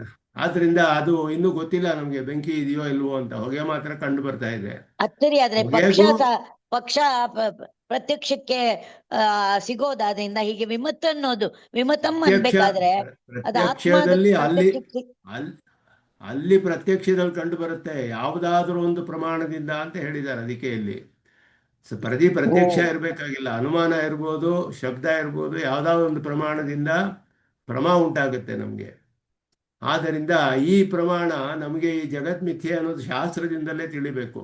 ಇದು ಪ್ರತ್ಯಕ್ಷವಾಗಿ ಸಿದ್ಧವಾಗೋದಿಲ್ಲ. ಹೌದು. ಆದ್ದರಿಂದ ಇದು ಶಾಸ್ತ್ರ ಪ್ರಮಾಣದಿಂದ ಸಿದ್ಧಿಸುತ್ತೆ ಅಂತ ಹೇಳಿದ್ರು ಅವರು. ಶಾಸ್ತ್ರ ಪ್ರಮಾಣದಿಂದ ಸಿದ್ಧಿಸುತ್ತೆ ಅಂತ ಹೇಳಿದ್ರು. ಪ್ರಮಾಣದಿಂದ ಸಿದ್ಧಿಸಿದ್ರೆ ಸತ್ಯವಾಗ್ಬೇಕು ಅವಾಗ. ಪ್ರಮಾಣದಿಂದ ಸಿದ್ಧಿಸೋದು ಮಿಥ್ಯೆ ಆಗಕ್ಕೆ ಸಾಧ್ಯವಿಲ್ಲ, ಸತ್ಯವಾಗಬೇಕು. ಈ ಸತ್ಯವಾದ ಜಗತ್ತು, ಜಗತ್ತು ಅನ್ನೋದು ಒಂದು ಇರಬೇಕು ಮೊದಲು. ಅದಿದ್ದರೆ ಅದರಲ್ಲಿ ಸತ್ಯಾನೋ ಮಿಥ್ಯೆನೋ ಅಂತ ಮಾಡ್ಬೋದು ನಾವು. ಇಲ್ಲದೆ ಇರೋದ್ರಲ್ಲಿ ಮಿಥ್ಯೆ ಅಂತ ಪ್ರೂವ್ ಮಾಡೋಕ್ಕಾಗೋದಿಲ್ಲ. ಪ್ರತ್ಯಕ್ಷವಾಗಿ ನಮ್ಗೆ ಕಂಡು ಬರ್ತಿರೋದನ್ನ ನಾವು ಸತ್ಯ ಅಂತ ಹೇಳ್ತೀವಿ, ಅವ್ರು ಪ್ರತ್ಯಕ್ಷವಾಗಿದ್ರೂ ಮಿಥ್ಯೆ ಅಂತ ಹೇಳ್ತಾರೆ. ಪ್ರತ್ಯಕ್ಷವಾಗಿರೋದೆಲ್ಲ ಕೂಡ ಪ್ರಮಾಣ ಆಗೋದಿಲ್ಲ. ಜ್ವಾಲ ಐಕ್ಯದಲ್ಲಿ ಹಾಗೆ, ಜ್ವಾಲ ಐಕ್ಯದಲ್ಲಿ ಅನುಮಾನದಿಂದ ಸಿಗುತ್ತೆ ಪ್ರಮಾಣ. ಸರಿ. ಆದ್ದರಿಂದ ಯಾವುದಾದ್ರೂ ಒಂದು ಪ್ರಮಾಣದಿಂದ ಪಕ್ಷ ಅನ್ನೋದು ತಿಳಿಯೋ ಹಾಗಿರ್ಬೇಕು. ಮಿಥ್ಯೆ ಅನ್ನೋದು ನಮಗೆ ಈಗ ಪಕ್ಷ ಅನ್ನೋದು ಜಗತ್ತಂತ ಹೇಳೋದು ನಿಮಗೆ ಅದಿನ್ನೂ ಯಾವುದು ನಿಶ್ಚಿತವಾಗಿಲ್ಲದೆ ಇರುವಾಗ ಜಗತ್ತು ಇದೆಯೋ ಇಲ್ವೋ ಅಂತ ಯಾವ ಪ್ರಮಾಣದಿಂದ ನಿಮಗೆ ಅದು ಒಂದು ಪ್ರಮಾಣದಿಂದ ಸಿದ್ಧಿಸೋ ಹಂಗಿರ್ಬೇಕು. ಮಿಥ್ಯೆ ಆದದ್ದು ಯಾವ ಪ್ರಮಾಣದಿಂದ ಸಿದ್ಧಿಸೋದಿಲ್ವಲ್ಲ. ಆದ್ದರಿಂದ ಇಲ್ಲದೇ ಇರುವಂತಹ ಜಗತ್ತಿನಲ್ಲಿ ಅದನ್ನ ಇಲ್ಲ ಅಂತ ಪ್ರೂವ್ ಮಾಡಬೇಕು. ಅದೇ ಇಲ್ಲಿ ವಿರೋಧ ಬಂದಿರೋದು. ಅದನ್ನ ಅನುಮಾನದಿಂದ ಪ್ರೂವ್ ಮಾಡೋಕ್ಕಾಗೋದಿಲ್ಲ. ಶಾಸ್ತ್ರದಿಂದ ಬೇಕಾದ್ರೆ ಹೇಳ್ಬೋದು, ಅನುಮಾನದಿಂದ ಹೇಳಕ್ಕಾಗಲ್ಲ. ಶಾಸ್ತ್ರದಿಂದ ಹೇಳಕ್ಕಾಗಲ್ಲ ಅಂತ ಮೊದಲೇ ಅದನ್ನ ತಳ್ಳಿ ಹಾಕಿ ಆಯ್ತು. ಅನುಮಾನದಿಂದಲೂ ಸಾಧಿಸ್ತೀವಿ ಅಂತ ಹೇಳ್ತಾರೆ ಅವರು. ಅನುಮಾನದಿಂದ ಸಾಧಿಸ್ಬೇಕಾದ್ರೆ ಸಾಧ್ಯ ಆಗೋದಿಲ್ಲ ಅನ್ನೋದು ಇಲ್ಲಿ ವಿಚಾರ ಮಾಡ್ತಾ ಇರೋದು. ಆದ್ದರಿಂದ ಈಗ ಮಾತಿನಿಂದ ಜಗತ್ತಿನ ವ್ಯವಹಾರ ಎಲ್ಲವೂ ಕೂಡ ಬರೀ ವ್ಯವಹಾರ, ಇದೆಲ್ಲ ಮಿಥ್ಯೆ ಅಂತ ಹೇಳಿದ್ರೆ ನಾವು ಅದಕ್ಕೆ ಇನ್ನೊಂದು ಪ್ರತಿವಾದವನ್ನು ಹೇಳ್ತೀವಿ. ಜಗತ್ತೆಲ್ಲ ಸತ್ಯವೇ ಆಗಲಿ ವ್ಯವಹಾರ ಇರೋದ್ರಿಂದ ಅಂತ ಹೇಳಿದ್ರೆ ಅದಕ್ಕೇನು ಉತ್ತರ ಕೊಡ್ತೀರಾ? ಅದಕ್ಕೆ ಉತ್ತರ ಕೊಡೋಕ್ಕಾಗೋದಿಲ್ಲ. ಆದ್ದರಿಂದ ಬರೀ ವ್ಯವಹಾರ ಮಾತಿನಿಂದ, ಅನುಮಾನ ಕೇವಲ ಮಾತಿನಿಂದ ಜಗತ್ತಿನ ವ್ಯವಹಾರ ನಿರಾಕರಣೆ ಮಾಡಿ ವಿಶ್ವಮಿಥ್ಯಾತ್ವವನ್ನು ಹೇಳೋದಾದರೆ ಇಲ್ಲಿ ಅನುಮಾನ ಪ್ರಮಾಣವನ್ನೇ ಇಲ್ಲಿ ವಿಚಾರ ಮಾಡ್ತಾ ಇರೋದು. ಅನುಮಾನದಿಂದಲೂ ವಿಶ್ವಮಿಥ್ಯಾತ್ವವನ್ನು ಸಾಧಿಸ್ತೀವಿ ಅಂತ ಹೇಳ್ತಾರೆ. ಅನುಮಾನದಿಂದ ಸಾಧಿಸಕ್ಕಾಗೋದಿಲ್ಲ ಅಂತ ಇಲ್ಲಿ ವಿಚಾರ ಮಾಡ್ತೀವಿ. ಅನುಮಾನದಿಂದ ಸಾಧಿಸಕ್ಕಾಗೋದಿಲ್ಲ. ಆದ್ರಿಂದ ಇವು ಜಗತ್ತಿನ ವ್ಯವಹಾರ ಎಲ್ಲ ಶುಕ್ತಿ ರಜತದಂತೆ ಮಿಥ್ಯೆ, ಶುಕ್ತಿ ರಜತೆ ಕಂಡು ಬರುತ್ತಲ್ಲ, ಆದ್ದರಿಂದ ಇದು ಕೂಡ ಮಿಥ್ಯೆ ಅಂತ ಹೇಳಿದ್ರೆ ಯಾಕೆ ಸತ್ಯ ಆಗಬಾರ್ದು ಅಂತ ಹೇಳ್ತೀವಿ ನಾವು. ಅದಕ್ಕೆ ಪ್ರತಿವಾದ ಹೇಳಿದ್ರೆ ಜಗತ್ತು ಸತ್ಯವಾಗಿ ಯಾಕೆ ಆಗಬಾರ್ದು ಅಂತ ಹೇಳಿದ್ರೆ ಅದಕ್ಕೆ ಉತ್ತರ ಕೊಡೋಕ್ಕಾಗೋದಿಲ್ಲ. ಲೋಕ ವ್ಯವಹಾರದಲ್ಲಿಯೇ ನಿಂತು ಮಾತಾಡುವಾಗ ಲೋಕಾನುಭವವೇ ನಮಗೆ ಶರಣವಾಗಬೇಕು. ಲೋಕಾನುಭವವೆಲ್ಲ ಜಗತ್ತನ್ನು ಸತ್ಯ ಅಂತ ತಿಳಿಸುತ್ತೆಯೇ ಹೊರತು ಮಿಥ್ಯೆ ಅಂತ ತೋರಿಸೋ ಒಂದು ಅನುಭವ ಯಾರಿಗೂ ಆಗೋದಿಲ್ಲ. ಆದ್ದರಿಂದ ಅನುಮಾನದಿಂದ ವಿಶ್ವಮಿಥ್ಯಾತ್ವ ಸಿದ್ಧಿಸುವುದಿಲ್ಲ ಅನ್ನೋದಿಲ್ಲಿ. ಅನುಮಾನದಿಂದ ಸಾಧಿಸಕ್ಕಾಗೋದಿಲ್ಲ. ಅನುಮಾನದಿಂದಲೇ ಸಾಧಿಸ್ತೀವಿ ಅಂತ ಹೇಳ್ತಾರೆ, ಅದು ಸಾಧ್ಯವಿಲ್ಲ ಅಂತ ಇಲ್ಲಿ ಅದನ್ನ ನಿರಾಕರಣೆ ಮಾಡ್ತಾ ಇರುವಂಥದ್ದು. ಅಂದ್ರೆ ಯಾವ ಪ್ರಮಾಣದಿಂದಲೂ ಸಾಧಿಸಕ್ಕಾಗುದಿಲ್ಲ ಅನ್ನೋದು. ಶ್ರುತಿ ಅಥವಾ ಅನುಮಾನ, ಅನುಮಾನ ಶಬ್ದ, ಪ್ರತ್ಯಕ್ಷ, ಅನುಮಾನ ಶಬ್ದ, ಮೂರು ಪ್ರಮಾಣದಿಂದಲೂ ಸಾಧಿಸಕ್ಕಾಗೋದಿಲ್ಲ ಅಂತ ಇಲ್ಲಿ ಆರ್ಗ್ಯೂ ಮಾಡ್ತಿದ್ದಾರೆ. ಆದ್ದರಿಂದ ಮೊದಲು ಎರಡನೆಯದು ಈಗ ಅನುಮಾನ ಪ್ರಮಾಣವನ್ನು ಈಗ ತೆಗೆದುಕೊಂಡಿರುವಂಥದ್ದು. ದೃಶ್ಯತ್ವಾತ್ ವಿಶ್ವಮಿಥ್ಯಾ ವಚಸಿ ವಿಹತಯ ಅಸಿದ್ಧಯಶ್ಚ ಅತ್ರ ಬಹ್ವ್ಯ. ಅದಕ್ಕೆ ಸಂಸ್ಕೃತದಲ್ಲಿ ಇನ್ನೊಂದು ಸ್ವಲ್ಪ ಅಧಿಕವಾಗಿ ವಿವರಣೆ ಇರುತ್ತೆ ಇಲ್ಲಿ. ಏವಂ ಸತ್ಯಪಿ ನಾಸ್ತಿ ವೈಭವಾದಸ್ಯ ಅವಶ್ಯಕತಾ ಸಾಧಯಾಮಃ ಜಗನ್ಮಿಥ್ಯಾತ್ವಂ ವಿಮತಂ ಮಿಥ್ಯಾ ದೃಶ್ಯತ್ವಾತಿ ಅನುಮಾನೇನ ಇತಿ ಆಗ್ರಹಿಣಂ. ಅನುಮಾನದಿಂದಲೇ ಸಾಧಿಸ್ತೀವಿ ಅಂತ ಹೇಳುವವ್ರನ್ನ ಹೇಳ್ತಾರೆ, ಉತ್ತರ ಕೊಡ್ತಾರೆ. ವಿಶ್ವಮಿಥ್ಯಾ ಅವಚಸಿ ವಿಶ್ವಮಿಥ್ಯಾ ಇತಿ ಪ್ರಯೋಗೆ ಅಥವಾ ಮಿಥ್ಯಾಪದಂ ಮಿಥ್ಯಾತ್ವ ಪರಂ ಮಿಥ್ಯಾತ್ವ ಸಾಧಕ ಪ್ರತಿಜ್ಞಾಯಾಮ್. ವಿಶ್ವಕ್ಕೆ ಮಿಥ್ಯಾತ್ವವಿದೆ ಅಂತ ಸಾಧನೆ ಮಾಡುವಾಗ ವಿಮತಂ ಇತಿ ಪಕ್ಷ ಅಧ್ಯಾಹಾರ್ಯ. ವಿಮತ ಅನ್ನೋದು ಪಕ್ಷದಲ್ಲಿ ವಿಶ್ವವು ಮಿಥ್ಯೆ ಅಂತ ಹೇಳುವುದು. ವಿಮತಂ ಮಿಥ್ಯಾ ದೃಶ್ಯತ್ವಾತ್ ಯತ್ ದೃಶ್ಯಂ ತತ್ ಮಿಥ್ಯಾ ಯಥಾ ಶುಕ್ತಿರಜತಂ ಇತಿ ಪ್ರಯೋಗೆ ಇತ್ಯರ್ಥಃ. ಈ ಪ್ರಯೋಗದಲ್ಲಿ ಪಕ್ಷಾದೇಹೆ ಪಕ್ಷ ಸಾಧ್ಯ ಹೇತು ದೃಷ್ಟಾಂತಾನಾಂ ಸಿದ್ಧಿ ಅಸಿದ್ಧ್ಯೋ ಸಿದ್ಧೌ ಅಸಿದ್ಧೌ ವಾ ಪಕ್ಷಃ ಸಾಧ್ಯ ಹೇತು ದೃಷ್ಟಾಂತಶ್ಚೇತಿ ಏತೇಪಿ ಮಿಥ್ಯಾ ಸತ್ಯ ವಾ. ಇದು ಕೂಡ ಮಿಥ್ಯೆಯೇ ಸತ್ಯವೇ ಅಂತ ಇಲ್ಲಿ ಪ್ರಶ್ನೆ ಮಾಡ್ತಿದ್ದಾರೆ. ಇದು ಸಾಮಾನ್ಯವಾಗಿ ಅನುಮಾನವನ್ನೇ ಪ್ರಶ್ನೆ ಮಾಡ್ತಿರೋದು. ಈ ಅನುಮಾನದಲ್ಲಿ ನೀವು ಪಕ್ಷ ಸಾಧ್ಯ ಎಲ್ಲ ಹೇಳ್ತಿದ್ರಲ್ಲ, ಇದು ಸತ್ಯವೋ ಮಿಥ್ಯೆಯೋ? ಯಾಕೆಂದರೆ ಇದು ವ್ಯವಹಾರದಲ್ಲೇ ಸೇರಿದೆ ಎಲ್ಲವೂ ಕೂಡ. ಯದಿ ಮಿಥ್ಯಾ ಪಕ್ಷಾದೇಹ ಅಸಿದ್ಧಿ, ಆಗ ಪಕ್ಷವೇ ಇಲ್ಲದೆ ಹೋದ್ಮೇಲೆ ನೀವು ಅದು ಜಗತ್ತಾದರೂ ಹೇಳಿ ಬೇರೆ ಏನಾದರೂ ಹೇಳಿ ಪಕ್ಷ ಅನ್ನೋದನ್ನೇ ಸಾಧಿಸೋಕ್ಕಾಗೋದಿಲ್ಲ. ಯದಿ ಸತ್ಯಾಹ ತಥಾಪಿ ಅಸಿದ್ಧಿ ಅತಃ ತಹಿ ಮಿಥ್ಯಾತ್ವಸ್ಯ ವಿಹತಯಃ ಅನಂತಾಃ ದೋಷಾಃ. ಏನಂದರೆ ವಿಗೀತಂ ಇತ್ಯನೇನ ವಿವಾದ ವಿಷಯ ಜಗತ್ ಸರ್ವೋಪಿ ವಿವಕ್ಷಿತಃ ಉತ ಕತಿಪಯ ಮಾತ್ರಂ. ಇದು ಒಂದು ಅಧಿಕವಾದ ಪ್ರಶ್ನೆ ಇಲ್ಲಿ ಹಾಕ್ಕೊಂಡಿದ್ದಾರೆ. ಜಗತ್ತು ಪೂರ್ಣವಾಗಿ ವಿವಕ್ಷಿತವೇ. ವಿವಾದಗ್ರಸ್ತವಾದ ಈ ವಿಷಯವು ವಿವಾದ ವಿಷಯ ಜಗತ್ ಸರ್ವೋಪಿ ವಿವಕ್ಷಿತಃ ಉತ ಕತಿಪಯ ಮಾತ್ರಂ. ಪೂರ್ತಿ ಎಂದೋ ಇಲ್ಲ ಸ್ವಲ್ಪ ಮಾತ್ರವೋ. ದ್ವಿತೀಯ ಪಕ್ಷೆ ಕತಿಪಯ ಮಿಥ್ಯಾತ್ವಸ್ಯ ರಜ್ಜುಸರ್ಪಾದೌ ಸಮತತ್ವಾತ್ ಸಿದ್ಧ ಸಾಧನಂ ಅತಯೇವ ವಿಹತಿ ವ್ಯಾಘಾತಃ. ಅಲ್ಲಿ ಸಿದ್ಧ ಸಾಧನ ಅಂತ ಹೇಳಿದ್ರೆ ಏನಂದರೆ ಕೆಲವು ವಿಷಯದಲ್ಲಿ ಮಾತ್ರ ಮಿಥ್ಯೆ ಅಂತ ಹೇಳ್ತೀವಿ ನಾವು ಅಂತ ಹೇಳಿದ್ರೆ ಅದು ಗೊತ್ತಿರೋ ವಿಷಯವೇ. ರಜ್ಜು ಸರ್ಪ ಅದರಲ್ಲಿ ನಮಗೆ ಭ್ರಮೆಯಿಂದ ಸರ್ಪ ಗೊತ್ತಾಗುತ್ತೆ, ನಿಜವಾಗಿಯೂ ಸರ್ಪವಿಲ್ಲ ಅಲ್ಲಿ. ಅದು ಎಲ್ಲರೂ ಒಪ್ಕೊಳ್ತಾರೆ ಅದನ್ನು. ಸ್ಥಾಣುರ್ವ ಪುರುಷೋವ ಇಂಥ ಕಡೆಯೂ ಭ್ರಮೆ ಉಂಟಾಗುತ್ತೆ. ಎಲ್ಲ ಒಂದೆರಡು ವಿಷಯಗಳಲ್ಲಿ ಹೀಗೆ ನಮಗೆ ಕೆಲವು ದೋಷಗಳಿಂದ ಈ ರೀತಿ ಆಗೋದು ಎಲ್ಲರೂ ಒಪ್ಕೊಳ್ಳೋ ವಿಷಯ. ಸಿದ್ಧ ಸಾಧನ ಆಗಲೇ ಸಿದ್ಧವಾಗಿದೆ ಅದು, ಅದಕ್ಕೆ ಇನ್ನೊಂದು ಮತ್ತೆ ಅದನ್ನು ಸಾಧಿಸಬೇಕಾಗಿಲ್ಲ. ಪೂರ್ತಿ ಎಲ್ಲವೂ ಮಿಥ್ಯೆ ಅಂತ ಹೇಳಬೇಕು. ಪ್ರಥಮ ಪಕ್ಷೆ ಪೂರ್ತಿ ಎಲ್ಲವೂ ಜಗತ್ತು ಸರ್ವವೂ ಕೂಡ ಮಿಥ್ಯೆ ಅಂತ ಹೇಳಿದ್ರೆ ಸರ್ವಸ್ಯಾಪಿ ಪಕ್ಷೀಕಾರೆ ಸಾಧ್ಯಸ್ಯ ಹೇತೋ ದೃಷ್ಟಾಂತಸ್ಯ ಚ ಅಸಿದ್ಧಿ ಸರ್ವಸ್ಯಾಪಿ ಪಕ್ಷಾಂತರ್ಗತತ್ವ. ಎಲ್ಲವೂ ಮಿಥ್ಯೆ ಅಂದರೆ ನೀವು ಹೇಳ್ತಿರುವ ಇಲ್ಲಿ ಪಕ್ಷ ಸಾಧ್ಯ ಇದು ಕೂಡ ಮಿಥ್ಯೆ ಆಯ್ತು. ಅವಾಗ ಮಿಥ್ಯೆಯಾದ ಪಕ್ಷವನ್ನು ಇಟ್ಕೊಂಡು ಮಿಥ್ಯೆಯಾದ ಸಾಧ್ಯವನ್ನು ಮಿಥ್ಯೆಯಾದ ಹೇತುವಿಂದ ಮಿಥ್ಯೆಯಾದ ದೃಷ್ಟಾಂತ ಕೊಟ್ಟು ಸಾಧಿಸ್ತೀವಿ ಅಂತ ಹೇಳಿದ್ರೆ ಇದೇನು ಸರಿಯಾದ ಅನುಮಾನ ಹೇಗಾಗಕ್ಕೆ ಸಾಧ್ಯ? ಅದನ್ನು ಹೇಳ್ತಾರೆ ಇಲ್ಲಿ. ಆದ್ದರಿಂದ ಅನುಸಂಹಾರಿ ಅದು ಅನುಪಸಂಹಾರಿ ಎನ್ನುವಂತಹ ದೋಷ ಇದು. ವ್ಯಭಿಚಾರ ಅನ್ನೋದರಲ್ಲಿ ಸಾಧಾರಣ ಅಸಾಧಾರಣ ಅನುಪಸಂಹಾರಿ ಅಂತ ಎಲ್ಲ ಬರುತ್ತೆ. ಇದೆಲ್ಲ ಹೇತ್ವಾಭಾಸಗಳು. ಇದೆಲ್ಲ ಎಲ್ಲವೂ ಕೂಡ ಮಿಥ್ಯೆ ಅಂತ ಹೇಳಿದ್ರೆ ಬೇಕಾದಷ್ಟು ದೋಷಗಳು ಅಸಿದ್ಧ ಮೊದಲಾದದೆಲ್ಲ ಬರುತ್ತೆ. ಸಮ್ಯಗ್ ಆಲೋಕ್ಯ ಪ್ರಕಾರಾಂತರಂ ಅನುಸರಾಮ. ಸ್ವಲ್ಪ ಇದನ್ನು ಪರಿಷ್ಕಾರ ಮಾಡಿ ಹೇಳ್ತೀವಿ ನಾವು ಈ ಅನುಮಾನವನ್ನು ಅಂತ ಹೇಳಿದ್ರೆ ಲೋಕಾನುಭವ ವಿರುದ್ಧವಾಗಿ ಹೇಳೋರಿಗೆ ಯಾವ ರೀತಿ ಶಬ್ದ ಪ್ರಯೋಗ ಮಾಡಿದ್ರೂ ಆಗೋದಿಲ್ಲ. ಅನುಮಂ ವಾ ಕಥಾ ಅನುಮಾನಂ ವಾ ಕಥಂ ಪ್ರತಿಷ್ಠಿತಂ ಭವೇತ್ ಸರ್ವ ಪ್ರಮಾಣಸ್ಯಾಪಿ ಅನುಭವ ಮೂಲಕತ್ವಾತ್. ಅನುಭವವು ಕೂಡ ಪ್ರಧಾನ. ಲೋಕದಲ್ಲಿ ಎಲ್ಲರಿಗೂ ಇರುವ ಅನುಭವಕ್ಕೆ ವಿರುದ್ಧವಾಗಿ ಒಂದು ಸ್ಥಾಪನೆ ಮಾಡೋಕ್ಕಾಗೋದಿಲ್ಲ. ಅತಃ ಇತರಾ ಗತಿ ನಹಿ, ಬೇರೆ ಗತಿ ಇಲ್ಲ ನಿಮಗೆ. ಲೋಕಃ ಸರ್ವೋಪಿ, ಅವ್ರು ಹೇಳ್ತಾರೆ ಎಲ್ಲ ಲೋಕವೆಲ್ಲವೂ ಪೂರ್ತಿ ಭ್ರಾಂತವೇ. ವಯಂ ಕಿಂ ಕುರ್ಮಃ, ನಾವೇನು ಮಾಡೋಕ್ಕಾಗುತ್ತೆ, ಲೋಕವೆಲ್ಲ ಭ್ರಾಂತವಾಗಿದೆ ಅಂತ ಹೇಳಿದ್ರೆ ಎಲ್ಲರ ಅನುಭವಕ್ಕೂ ವಿರುದ್ಧವಾದ ಸ್ವಪಕ್ಷ ಮಾತ್ರ ಸಿದ್ಧಂ ಪ್ರಯೋಗಾಧಿಕಂ ವಾದಾಂಗಂ ನಾಪಿ, ವಾದಕ್ಕೆ ಅಂಗವಾಗುವುದಿಲ್ಲ. ಲೋಕವೆಲ್ಲ ಭ್ರಾಂತವಾಗಿಬಿಟ್ಟಿದೆ, ನಾವೇನು ಮಾಡೋದು ಅಂತ ಹೇಳಿದ್ರೆ, ಎಲ್ಲರಿಗೂ ವಿರುದ್ಧವಾದ ಈ ರೀತಿ ನೀವು ಮಾಡುವಂತಹ ಪ್ರಯೋಗಗಳು ವಾದಕ್ಕೆ ಅಂಗವಾಗುವುದಿಲ್ಲ, ಇದು ಸರಿಯಾದ ವಾದ ಆಗುವುದಿಲ್ಲ. ಅದನ್ನ ಕುಮಾರ ಭಟ್ರು ಅಂತ ವಾರ್ತಿಕದಲ್ಲಿ ಹೇಳ್ತಾರೆ. ಅದನ್ನೇನು ಹೇಳ್ತಾರೆ, ಪರಶ್ಯತಾದಪಿ ಪರಶ್ಯತ ಪರಿಕ್ಷೋದಾತ್ ಪರಸ್ತಾದಪಿ ವಾದಿಭಿಃ ಉಪಲಂಭ ಬಲೆ ಸ್ಥೇಯಂ ನೋ ಚೇತ್ ಕಿಂಚಿತ್ ನ ಸಿದ್ಧ್ಯತಿ ಅಂತ ಇದನ್ನು ಹೇಳ್ತಾರೆ ಇಲ್ಲಿ ಶ್ಲೋಕ. ಪರಶ್ಯತ ಪರೀಕ್ಷೋದಾತ್, ನೂರಾರು ವಾದಗಳನ್ನು ಹಾಕಿ ಎಲ್ಲವನ್ನು ನಾಶಪಡಿಸಿ, ಪರೀಕ್ಷೋದ ಅಂದರೆ ನಾಶಪಡಿಸೋದು, ಪುಡ್ಪುಡಿ ಮಾಡೋದು ಅಂತ, ಎಲ್ಲವನ್ನು ನಾಶ ಮಾಡಿ ಅದಕ್ಕೆ ಮೇಲೂ ವಾದ ಮಾಡ್ತೀವಿ ಅಂತ ಹೇಳಿದ್ರೆ, ಅದ್ರ ಮೇಲೂ ವಾದ ಮಾಡಿದ್ರೆ ಉಪಲಂಭ ಬಲೆ ಸ್ಥೇಯಂ, ಎಲ್ಲರಿಗೂ ಅನುಭವದಲ್ಲಿ ಸರ್ವಲೋಕಕ್ಕೂ ಯಾವುದು ಅನುಭವಕ್ಕೆ ಬಂದಿದೆಯೋ ಅದೇ ನಿಲ್ಲುತ್ತೆ.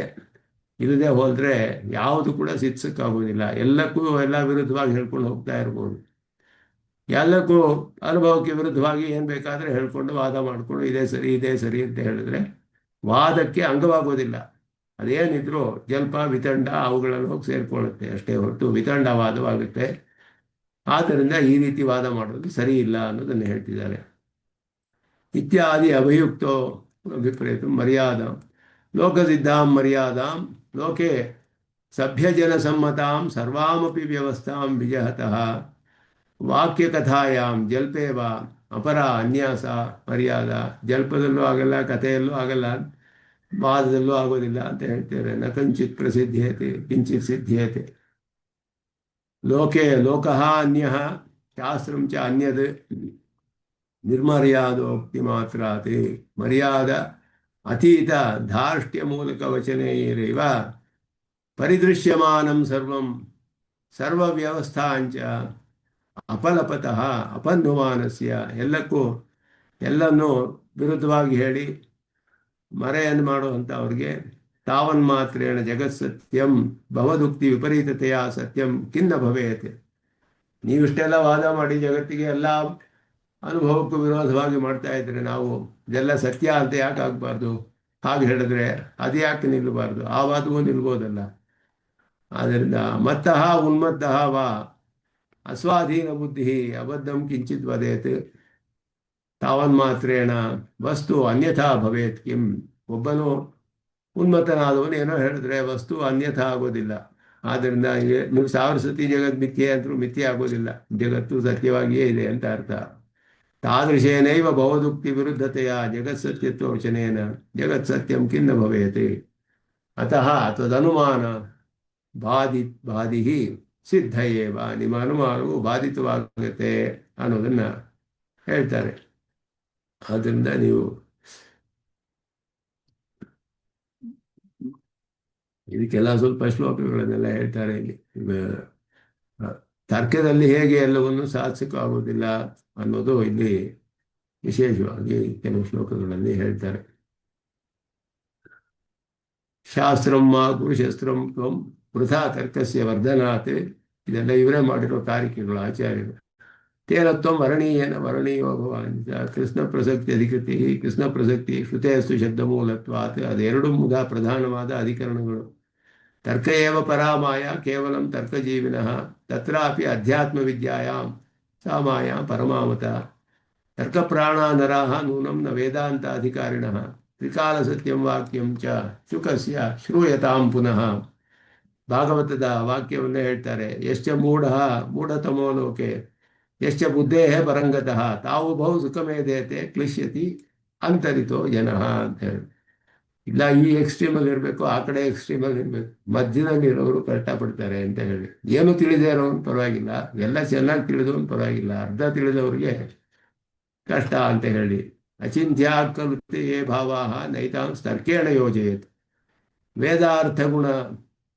ವೇದಾರ್ಥಾನುಗುಣ ತರ್ಕಃ ಸತ್ತರ್ಕಃ ಸಮುದೀರಿತಃ. ವೇದಾರ್ಥಸ್ತಪಸಾ ಜ್ಞೇಯ ನ ತರ್ಕೇಣ ಕದಾಚನ. ಎಲ್ಲ ಸುಲಭವಾಗಿದೆ ಶ್ಲೋಕಗಳು ಮಾಡಿರೋದು. ಬುದ್ಧ್ಯತೀತಂ ಪರಂ ತತ್ವಂ ಬುದ್ಧಿಗ್ರಾಹ್ಯಂ ಕಥಂ ಭವೇತ್. ಬುದ್ಧಿಗೆ ಅತೀತವಾದದ್ದು ಪರತತ್ವವು. ಬುದ್ಧಿಯಿಂದ ನಾವು ಅನುಮಾನ ಶಬ್ದಗಳಿಂದ ಶಬ್ದಜಾಲದಿಂದ ಅದನ್ನೆಲ್ಲ ಸಾಧಿಸೋದು ಕಷ್ಟ ಅಂತ ಹೇಳಿ. ಜಗತ್ ಸತ್ಯಂ ಯದಿ ಭವೇತ್ ಕಥಂ ತತ್ ತ್ಯಾಜ್ಯ ಮುಚ್ಯತೆ. ಯಾಜ್ಯೋಪಾದೇಯತ ಯಾವತ್ ತಾವತ್ ದ್ವಂದ್ವಂ ತು ದುಸ್ತ್ಯಜಂ ದ್ವಂದ್ವತೋ ಮುಕ್ತಿ ಆಲೋಚಿತ ಮೃಷಂ ಎಲ್ಲ ಸತ್ಯಾತ್ ಸತ್ಯತರಂ ಪ್ರಾಪ್ಯ ತತಃ ಸತ್ಯತಮಂ ತುಯಾತ್. ಎಲ್ಲ ಕೆಲವು ವೇದವಾಕ್ಯಗಳನ್ನ ಇಲ್ಲಿ ಪ್ರಾಣಾವೈ ಸತ್ಯಂ ತೇಷಾಮೇಷ ಸತ್ಯಂ ಅಂತ ಹೇಳಿದೆ. ಪರಮಾತ್ಮನಿಗೆ ಸತ್ಯದಲ್ಲಿಯೂ ತಾರತಮ್ಯ ಹೇಳಿದೆ. ಜೀವಾತ್ಮರುಗಳ ಸತ್ಯತ್ವಕ್ಕೂ ಪರಮಾತ್ಮನ ಸತ್ಯತ್ವಕ್ಕೂ ಕೂಡ ತಾರತಮ್ಯವಿದೆ. ಜೀವಾತ್ಮರಿಗೆ ಸತ್ಯಂ ಅಂತ ಹೇಳಿ ತೇಷಾಮೇಷ ಸತ್ಯಂ, ಅವುಗಳಲ್ಲಿಯೂ ಸತ್ಯನಾದವನು ಇವನು. ಸ್ವರೂಪ ಸ್ವಭಾವ ಯಾವುದರಲ್ಲಿಯೂ ವಿಕಾರವಿಲ್ಲದವನು. ಸ್ವತಃ ಅವನಿಗೆ ಎಲ್ಲವೂ ಇದೆ ಶಕ್ತಿಗಳು. ಜೀವಾತ್ಮನಿಗೆ ಹಾಗಿಲ್ಲ, ಸ್ವಭಾವದಲ್ಲಿ ವಿಕಾರಗಳು ಉಂಟಾಗುತ್ತೆ ಬದ್ಧ ಜೀವರಿಗೆ. ಮತ್ತು ಅವರಿಗೆ ಸ್ವತಃ ಆ ಸತ್ಯ ಅನ್ನೋದು ಸ್ವತಃ ಪ್ರಾಪ್ತವಾಗಿಲ್ಲ, ಪರಮಾತ್ಮನ ಅನುಗ್ರಹದಿಂದ ಪ್ರಾಪ್ತವಾಗಿರೋದು. ಇದೆಲ್ಲ ವಿಷಯವನ್ನು ಹೇಳಿ ಜೀವಾತ್ಮರ ಸತ್ಯಕ್ಕಿಂತ ಅವನ ಸತ್ಯ ಇನ್ನೂ ಬೇರೆಯಾದದ್ದು, ಅಧಿಕವಾದದ್ದು ಅಂತೆಲ್ಲ ಹೇಳಲ್ಪಟ್ಟಿದೆ ಇದೆಲ್ಲ ಶ್ರುತಿಯಲ್ಲಿ. ಇದನ್ನೆಲ್ಲ ನಾವು ತರ್ಕದಿಂದ ಸ್ಥಾಪಿಸೇ ಇದನ್ನೆಲ್ಲ ಸರಿ ಇಲ್ಲ ಅಂತ ಹೇಳೋದಕ್ಕೆ ಸಾಧ್ಯವಿಲ್ಲ ಅನ್ನೋದನ್ನ ಹೇಳ್ತಾರೆ. ಮಿಥ್ಯಾತ್ಮ ಅನುಮಾನವೇ, ಅದುವೇ ಇನ್ನೊಂದು ಮುಂದಿನ ಶ್ಲೋಕದಲ್ಲಿಯೂ ಅದೇ ಮಿಥ್ಯಾತ್ವ ಅನುಮಾನದಲ್ಲಿ ಸಾಧ್ಯ ಸ್ವರೂಪದ ದೂಷಣೆ ಅಂತ ಹೇಳಿ ಅದರಲ್ಲಿ 3-4 ವಿಕಲ್ಪಗಳನ್ನು ಹಾಕ್ಕೊಂಡು ಹೇಳ್ತಾರೆ. ಹೇಗೆಲ್ಲ ವಾದ ಮಾಡ್ತಾರೆ ಅಂದರೆ ಬಹಳ ವಾದಗಳನ್ನು ತುಂಬ ಅಧಿಕವಾಗಿ ಮಾಡ್ತಾರೆ ಈ ವಿಷಯದಲ್ಲಿ.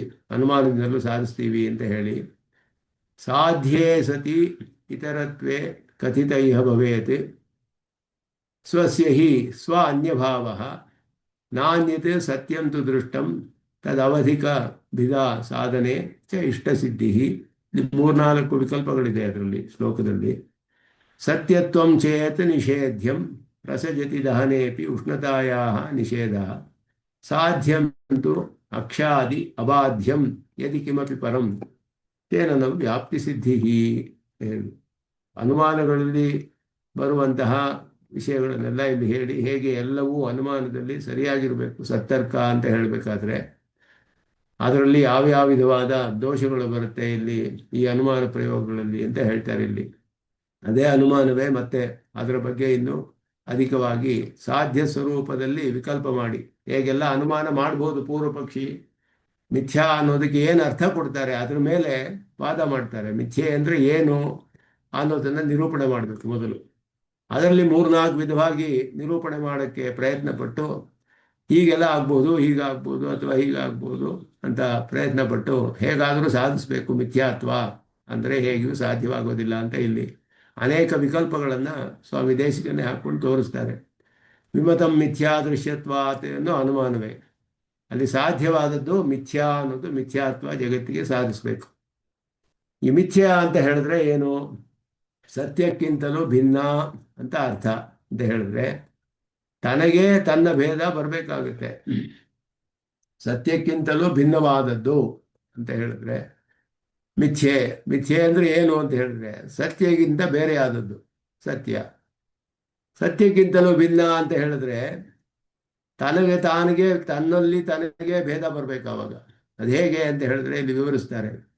ಸತ್ಯಕ್ಕಿಂತಲೂ ಭಿನ್ನ ಮಿಥ್ಯೆ ಅಂತ ಅರ್ಥ ಮಾಡ್ತೀರಾ ಇದಕ್ಕೆ? ಮೊದಲು ವಿಕಲ್ಪ. ಅನೇಕ ಸತ್ಯ ವಸ್ತುಗಳು ಇರುವಾಗ ಸತ್ಯವಾದ ಒಂದು ಘಟಾದಿ ವಸ್ತುವಿನಲ್ಲಿ ಸತ್ಯವಾದ ಪಟಾದಿ ವಸ್ತುವಿನ ಭೇದ ಇರೋದ್ರಿಂದ ವಿಮತಂ ಸತ್ಯ ಭಿನ್ನಂ ದೃಶ್ಯತ್ವಾತ್ ಅನ್ನುವ ಅನುಮಾನ ಇಲ್ಲಿ ಮಿಥ್ಯಾನಕ್ಕೆ ಬದಲು ಸತ್ಯ ಭಿನ್ನಂ ಅಂತ ಶಬ್ದ ಹಾಕಿದ್ರು. ಸಿದ್ಧಸಾಧನದೋಷ ಪ್ರಸಿದ್ಧ. ಇದು ಎಲ್ಲರಿಗೂ ತಿಳಿದ ವಿಷಯವೇ. ಆದ್ದರಿಂದ ಘಟದಲ್ಲಿ ಪಟವಿಲ್ಲ, ಅಶ್ವದಲ್ಲಿ ಹಸು ಇಲ್ಲ, ಇದೆಲ್ಲ ತಿಳಿದಿರೋ ವಿಷಯವೇ ಇದು. ಎಷ್ಟೋ ಸತ್ಯಗಳಿದೆ ಬೇಕಾದಷ್ಟು. ಸತ್ಯಕ್ಕಿಂತ ಭಿನ್ನವಾದದ್ದು ಮಿಥ್ಯೆ ಅಂತ ಹೇಳಿದ್ರೆ ಸತ್ಯವಾದ ಬೇರೆ ಪದಾರ್ಥಗಳಿದೆ, ಅದಕ್ಕೆಲ್ಲ ಭಿನ್ನವಾಗಿದೆಯಲ್ಲ ಇದು. ಸತ್ಯವಾದ ಘಟ ಸತ್ಯವಾದ ಪಟಕ್ಕಿಂತ ಭಿನ್ನವಾಗಿದೆ. ಆದ್ದರಿಂದ ಸತ್ಯ ಭಿನ್ನ ಅಂತ ಮಾತ್ರ ಹೇಳಿದ್ರೆ ಆಗ ಸಿದ್ಧ ಸಾಧನ ಅನ್ನೋ ದೋಷ ಬರುತ್ತೆ. ಸತ್ಯವಾಗಿರುವ ಸಕಲ ವಸ್ತುಗಳ ಭೇದವನ್ನು ಸತ್ಯವಾಗಿರುವ ಎಲ್ಲ ಪದಾರ್ಥಗಳೊಳಗೂ ಭೇದ ಹೇಳ್ತೀವಿ ನಾವು. ಒಂದೊಂದು ಪದಾರ್ಥ ಹಂಗಲ್ಲ, ಕೆಲವು ಸತ್ಯ ಪದಾರ್ಥಗಳಲ್ಲ. ಹಾಗೆ ಹೇಳಿದ್ರೆ ಮಿಥ್ಯೆಗೆ ಹೇಗೆಲ್ಲ ಅರ್ಥ ಮಾಡ್ಬೋದು.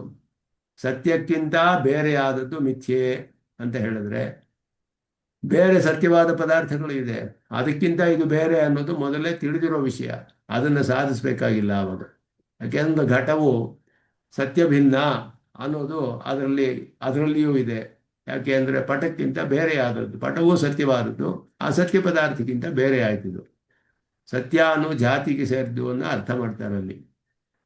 ಹಾಗೆಯೇ ಎಲ್ಲ ವಸ್ತುಗಳು, ಸತ್ಯವಾದ ಎಲ್ಲ ವಸ್ತುಗಳಿಗಿಂತ ಇದು ಬೇರೆ.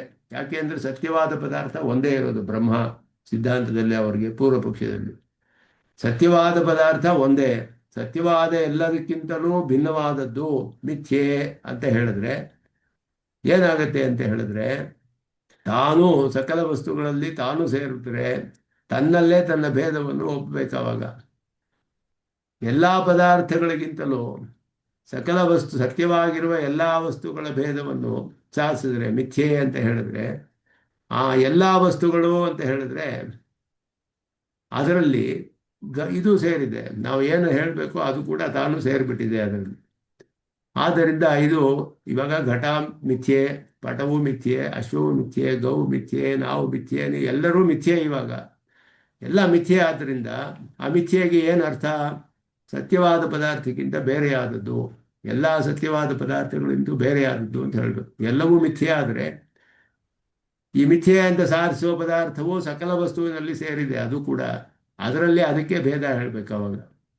ಅದು ಅಸಂಬದ್ಧ ಅಂತ ಆಗುತ್ತೆ. ಅದು ಪ್ರತಿಯೋಗಿನೇ ಇರೋದಿಲ್ಲ ಅದಕ್ಕೆ. ಯಾಕೆ ಅಂದರೆ ಇದರಲ್ಲಿ ಎಲ್ಲ ಸೇರ್ಕೊಂಡ್ಬಿಟ್ಟಿದೆ. ಅದರಲ್ಲಿ ಪಕ್ಷದಲ್ಲಿಯೇ ಸೇರಿಬಿಟ್ಟಿದೆ, ಸಾಧ್ಯದಲ್ಲಿ ಇದು ಸೇರಿಬಿಟ್ಟಿದೆ. ಆದ್ದರಿಂದ ಅದು ಅಸಂಬದ್ಧ ಅಂತ ಆಗುತ್ತದು. ಸತ್ಯಭಿನ್ನ ಅನ್ನೋದಕ್ಕೆ ಸತ್ಯವಾದ ಪರಮಾತ್ಮನಿಗಿಂತಲೂ ಭಿನ್ನ ಅಂತ ಅರ್ಥ ಹೇಳಿದ್ರೆ, ಇದು ಪರಿಷ್ಕಾರ ಮಾಡ್ತಾರೆ ಸ್ವಲ್ಪವಾಗಿ. ಸತ್ಯಕ್ಕಿಂತ ಬೇರೆಯಾದದ್ದು ಮಿಥ್ಯೆ ಅಂದರೆ ಸತ್ಯವಾದ ಪರಮಾತ್ಮನಿಗಿಂತ ಭಿನ್ನವಾದದ್ದು ಮಿಥ್ಯೆ ಅಂತ ಹೇಳಿದ್ರೆ, ಅನ್ಯತ್ ಸತ್ಯಂತು ನ ದೃಷ್ಟಂ. ಪರಮಾತ್ಮ ರೂಪವಾದ ಸತ್ಯವಸ್ತು ಯಾರಿಗೂ ಗೋಚರ ಆಗಿಲ್ಲ. ಅಂತಹ ವಸ್ತುವಿನ ಭೇದವನ್ನು ಹೇಗೆ ಹೇಳಕ್ಕೆ ಸಾಧ್ಯ ನಿಮಗೆ? ಯಾರಾದರೂ ನೋಡಿದರೆ ತಾನೇ ಭೇದ ಅಂತ ಹೇಳೋದು. ಅದಕ್ಕಿಂತ ಭಿನ್ನವಾದದ್ದು ಅಂತ ಹೇಳಬೇಕಾದ್ರೆ ಅದನ್ನು ನೋಡಿದರೆ ತಾನೇ ಅದಕ್ಕಿಂತ ಬೇರೆ ಅಂತ ಹೇಳ್ಬೋದು. ಹಸುವಿಗಿಂತ ಕುದುರೆ ಬೇರೆ ಅಂತ ಹೇಳಬೇಕಾದ್ರೆ ಹಸುವನ್ನು ನೋಡಿರಬೇಕು, ನೋಡಿದ್ರೆ ಇದು ಬೇರೆ ಅಂತ ಹೇಳ್ಬೋದು. ಅದನ್ನು ಯಾರು ನೋಡೇ ಇಲ್ಲ, ನೋಡದೇ ಇರೋ ಪದಾರ್ಥಕ್ಕಿಂತ ಇದು ಬೇರೆ ಅಂತ ಹೇಳಿದ್ರೆ, ಯಾರು ನೋಡದೇ ಇರೋ ಪದಾರ್ಥಕ್ಕಿಂತ ಇದು ಬೇರೆಯಾದದ್ದು ಅಂತ ಹೇಳಿದ್ರೆ ಅದು ಹೇಗೆ ಹೇಳಕ್ಕೆ ಸಾಧ್ಯ? ಅದು ಸಾಧ್ಯವಿಲ್ಲ.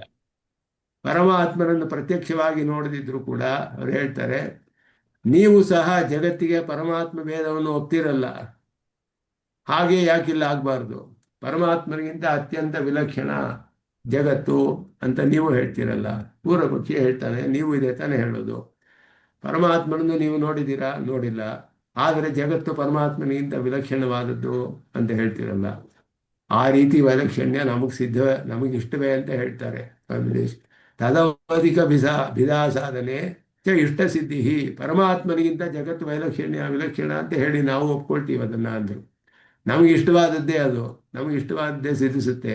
ಪರಮಾತ್ಮನಿಗೂ ನೀವು ಹೇಳಿದ್ರೆ ನಮಗೆ ಇಷ್ಟವಾದ ಸಿದ್ಧಿ. ಇಂತಹ ಪರಮಾತ್ಮ ಭೇದ ಸಾಧನೆ ನಮಗೂ ಸಮ್ಮತವೇ. ಆದ್ದರಿಂದ ಸಿದ್ಧ ಸಾಧನ ದೋಷ, ಅದಕ್ಕೆ ನೀವು ಸಾಧಿಸಲೇಬೇಕಾಗಿಲ್ಲ. ಆಲ್ರೆಡಿ ನಾವು ಒಪ್ಕೊಂಡ್ಬಿಟ್ಟಿದ್ದೀವಿ ಅದನ್ನು. ಪರಮಾತ್ಮಗಿಂತ ಬೇರೆ ಪ್ರಪಂಚ ಅಂತ ಒಪ್ಕೊಂಡ್ಬಿಟ್ಟಿದ್ದೀವಿ. ಅದರಿಂದ ಮಿಥ್ಯೆ ಬರೋದಿಲ್ವಲ್ಲ, ಬೇರೆ ಅಂತ ಸಿಗುತ್ತೆಯೇ ಹೊರತು ಮಿಥ್ಯೆ ಅನ್ನೋದಿನ್ನೂ ಪ್ರೂವ್ ಆಗಿಲ್ಲ. ಪರಮಾತ್ಮನಿಗಿಂತ ಬೇರೆಯಾದದ್ದು ಅಂತ ಒಪ್ಕೊಳ್ಬೋದು ಅಷ್ಟೇ ಹೊರತು ಅದು ಮಿಥ್ಯೆ ಅಂತ ಇನ್ನೂ ಸಾಧಿಸಿಲ್ಲ. ಆದ್ದರಿಂದ ಪರಮಾತ್ಮನಿಗಿಂತ ಬೇರೆ ಅನ್ನೋದು ನಾವು ಒಪ್ಕೊಂಡಿದ್ದೀವಿ, ನಮಗೂ ಅದು ಅಂಗೀಕೃತವೇ ನಮ್ಮಲ್ಲಿ. ಆದ್ದರಿಂದ ಸಿದ್ಧ ಸಾಧನ ಅನ್ನೋ ದೋಷ. ಸತ್ಯತ್ವ ನಿಷೇಧ್ಯಂ ಚೇತ್ ದಹನೇಪಿ ಉಷ್ಣತಾಯ ನಿಷೇಧ ಪ್ರಸಿದ್ಧಿ. ಪ್ರಪಂಚದಲ್ಲಿ ಎಲ್ಲೂ ಸತ್ಯ ಅನ್ನೋ ಧರ್ಮವೇ ಇಲ್ಲ ಅನ್ನೋದು ಸಾಧ್ಯ, ನಾವು ಸಾಧಿಸ್ತೀವಿ. ಪ್ರಪಂಚ ಮಿಥ್ಯ ಅಂತ ಹೇಳೋದಿಲ್ಲ, ಪ್ರಪಂಚದಲ್ಲಿ ಸತ್ಯತ್ವ ಅನ್ನೋ ಧರ್ಮವಿಲ್ಲ. ಅದು ಹಾಗೆ ಬ್ರಹ್ಮಂಗಿಂದ ಬಿಟ್ಟು ಮಿಕ್ಕಿದ ಯಾವುದು ಸತ್ಯ ಅಲ್ಲ ಅಂತ ಸಾಧಿಸ್ಬೇಕು ಒಟ್ಟಿನಲ್ಲಿ.